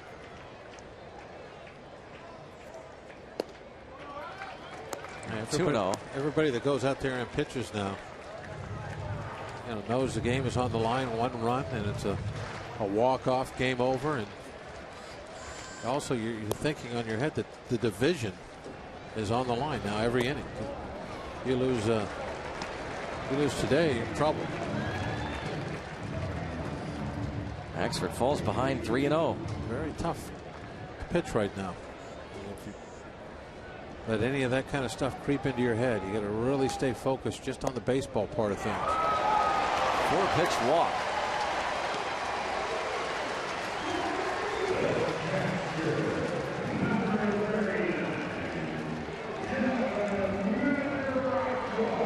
Brings up Devin Mesoraco.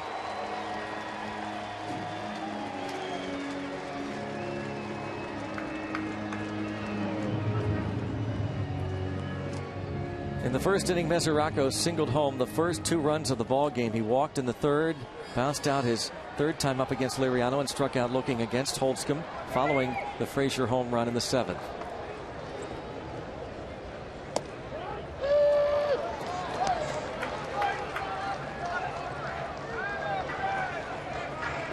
Reds playing the role of spoiler these days after a miserable second half of the season. Going 23-42 since the All-Star break.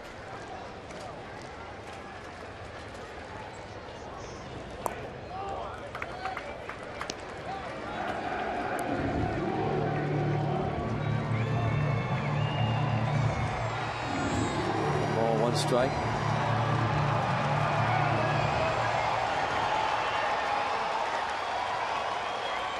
They'd love to deal a significant blow to the Pirates' hopes of winning the division. I don't know that, Greg. 2-1. They don't. You think they like us better than the Cardinals. I really do. I think you think they like the Pirates more than the Cardinals? I think they do. So you think they'd like the Pirates to win the division rather than the Cardinals? Yes. Really? Yeah. I think that's the way the Reds feel.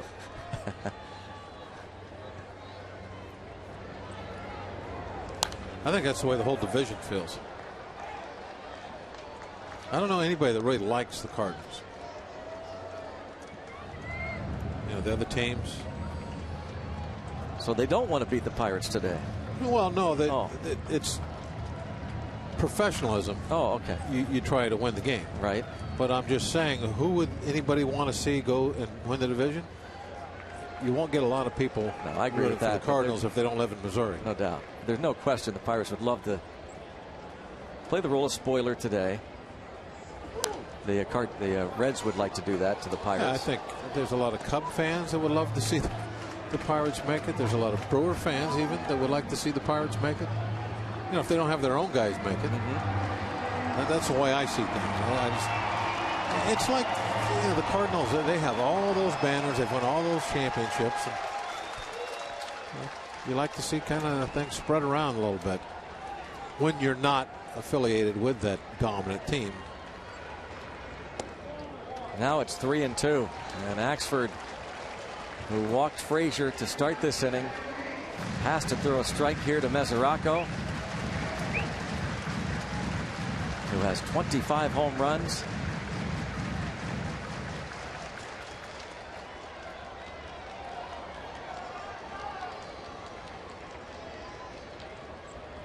Runner goes and out of play. I'll say that I think, again, what's your opinion on this? That most baseball fans, when their team is not playing the Pirates, they're pulling for the Pirates. I think that around the country, and I think a lot of the black and gold that we see are maybe some converts a little bit when we travel. You disagree? I can see by the look on your face. I definitely disagree with that. I don't think that people wearing black and gold are like I don't Cub know. fans normally, but now they're going to start wearing black and gold. No, I think these are Pirates fans throughout the country. Like baseball fans. And they've kind of like. Ball hit well toward right center field. McCutchen back, and he will be there to make the catch. Frazier had rounded second. He'll get back. It looked like he retouched second. They get a big out as Mesoraco close to hitting the ball out of here. He gave it a ride. Doesn't look very comfortable for a moment. A lot of people around the country holding their breath on that one. Yeah, the Cub fans that have turned into Pirate fans now suddenly. Well, they're not going to be rooting for the Cardinals, right? I think when your team is out of it, you're miserable. For who you like. You're miserable. You don't want anybody to win it. You're just being miserable. I talked to Pirate fans over 20 years of misery. See if they were rooting for the Reds or the Cardinals or the Cubs or the Brewers. Well, I think if you're watching the postseason, you're rooting for somebody. You want somebody to win. Well, you asked me. I disagree. That's all. I just don't think people wearing black and gold around the country are fans of anybody but the Pirates. I said a few people. Yeah. That's all. A handful. Yeah. Yeah. Okay, I agree with you. A handful. A strike is called on Heisey.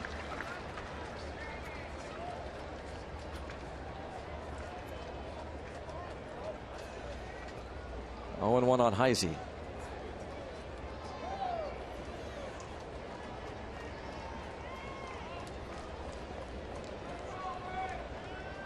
Again, we want to thank all the folks that have helped us out, stuck with us from the very beginning of these televised games. Bob will be on again tomorrow afternoon. I thought you were just thanking me a while ago. No, I already thanked you. Oh. I'm rooting for you tomorrow. Even though I won't be here, I'm rooting for you.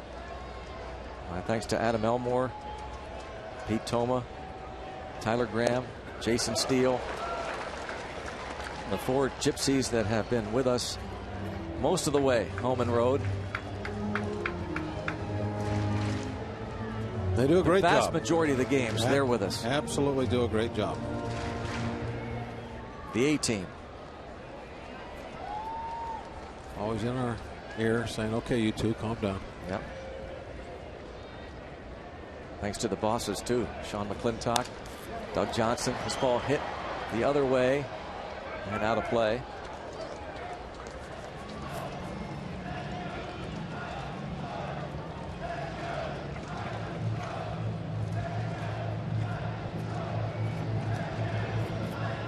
By the way, happy birthday to Doug Johnson and to Robbie and Smikowski. How about that? It's Robbie's birthday Happy today. birthday, Robbie, wherever you're sitting at. Got your ears on? Didn't know it was your birthday. Bouncing ball up the middle, a base hit. Runners at first and third on the 0-2 pitch to Heisey. He singles to center, and the winning run in scoring position.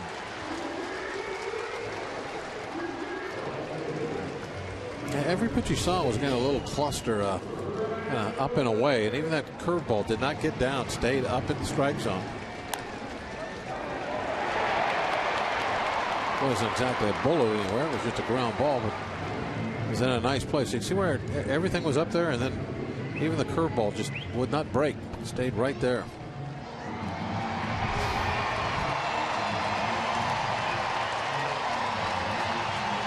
And Frazier on base for the 4th time today. Ludwig trying to bring him home. He had an RBI single in the 5th inning with 2 outs. At the time, it tied the game at 4-all.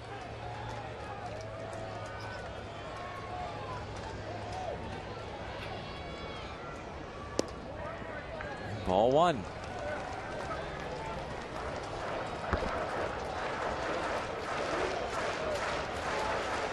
Last career walk-off hit against these Pirates a couple years ago. Ludwig 2 for 8 lifetime against Axford, including a home run.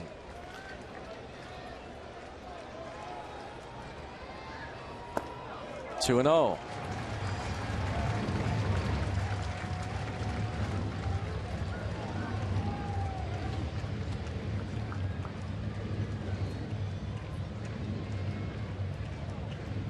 Six runs, 8 hits for the Pirates. 6 runs, 8 hits for the Reds.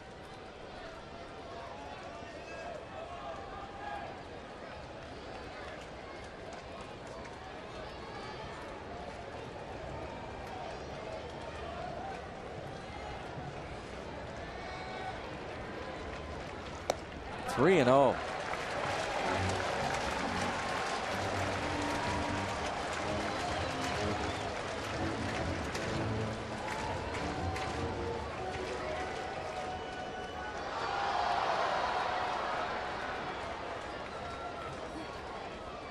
Brian Pena out on deck to pinch hit. But Ludwig can end it here. 3-1.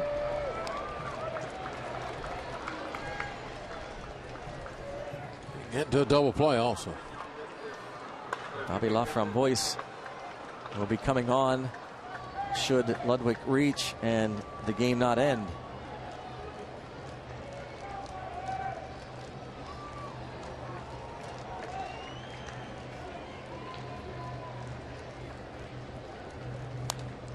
3-2.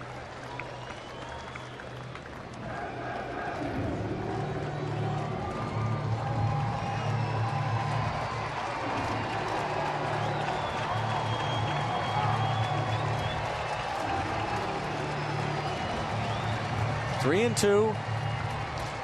One on, or two on and one out. The man that matters is at second, Frazier. See if Axford can get Ludwig to hit a ground ball here. He's hit into 6 double plays.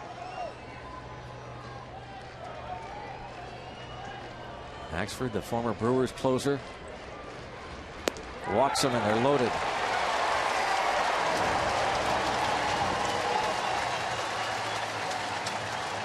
With one out, the winning run 90 feet away. 2 walks in the inning for John Axford.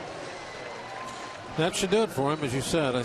Clint looks like he's going to do his best to climb those steps. Ryan Pena announced as the pinch hitter, a switch hitter. But Hurdle will want him to bat right-handed, so he'll call on the lefty Bobby Laframboise. And what a mess Laframboise will inherit, as Axford walked Frazier to get this thing started. Gave the one-out single to Heisey, and he walked Ludwig on the 3-2 pitch.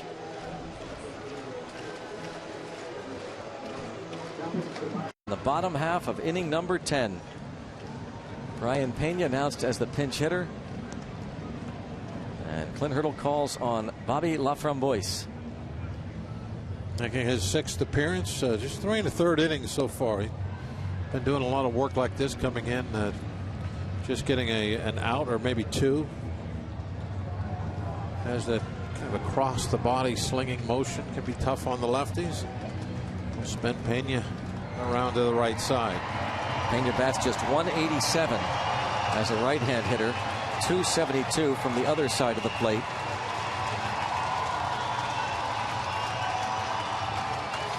He started at first base last night, was 0 for 4. Looking for that ground ball. Laframboise was with Seattle in spring training, claimed by the Padres first week of April. Let go and claimed by the Pirates in late August. Ball 1.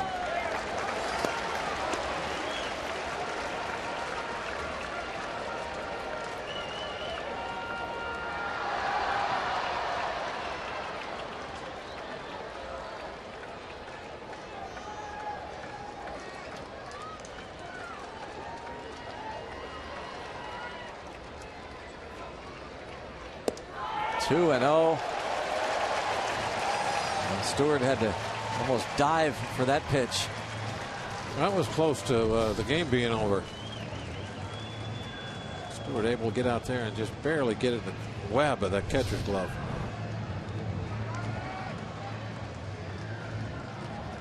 So I said before, it's got to be a nervous time for the relievers coming into this ball game for the Pirates, knowing that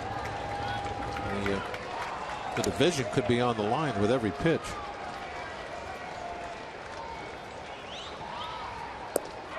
Three and 0, and that is especially true with inexperienced pitchers like Laframboise. It's one thing for Axford, who's been in every possible situation over the years, but Laframboise, this is a situation he's never been in the major leagues. Pennant race. 3 and 0. 3 and 1.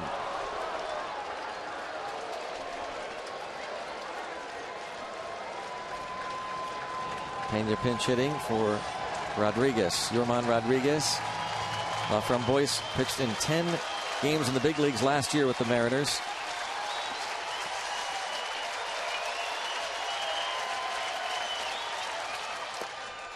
Strike 2. And Pena doesn't want to swing the bat. He's doing everything he could to buy that call. Well, it did look to be a little outside.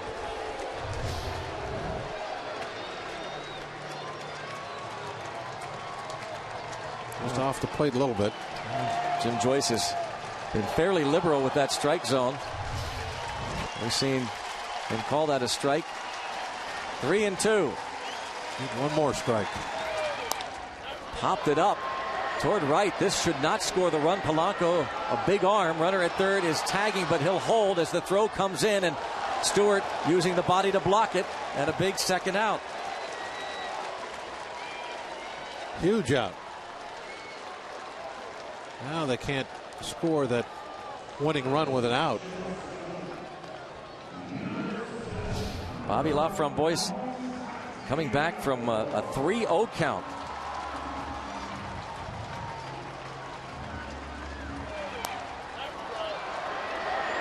A shallow pop.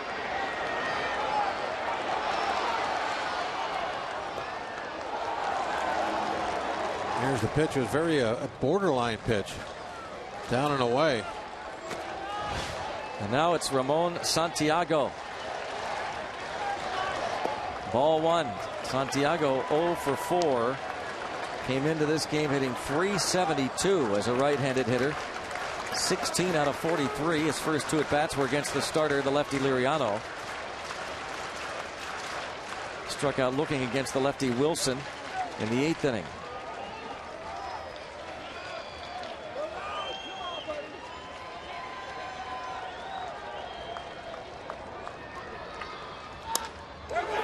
Deep to left.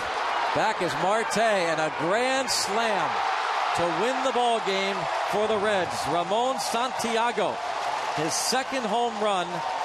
It's a grand slam off Bobby Laframboise, and the Reds walk off with the win.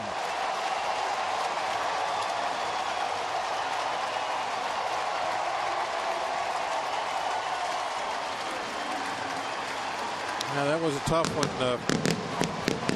Laframboise, coming in with very little experience into that situation, with the bases loaded, able to get that first out on the little shallow pop fly.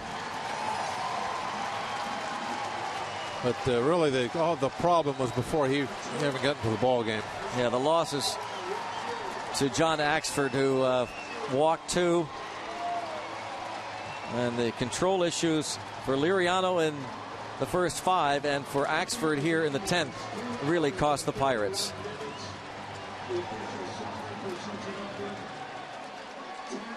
Three of the 5 walks issued by the starter Liriano score, and both walks here in the 10th by Axford score. And look at the walk-off grand slam for Ramon Santiago. And a down mid fastball just dropped the head of the bat right to it. Disappointing year for the Reds, but they win in walk-off fashion here in 10. One of the few fun moments in the second half of the season for the Reds, as they again deal the Pirates a significant blow here in the hopes of winning the National League Central Division. Grand slam for Ramon Santiago. Frazier, Heisey, Ludwig score in front of him. And a 10-6 final for Cincinnati. Grand slam, walk-off grand slam was Joey Votto on May 13, 2012. And let's go back to the studio. Rob King and Ken Maka.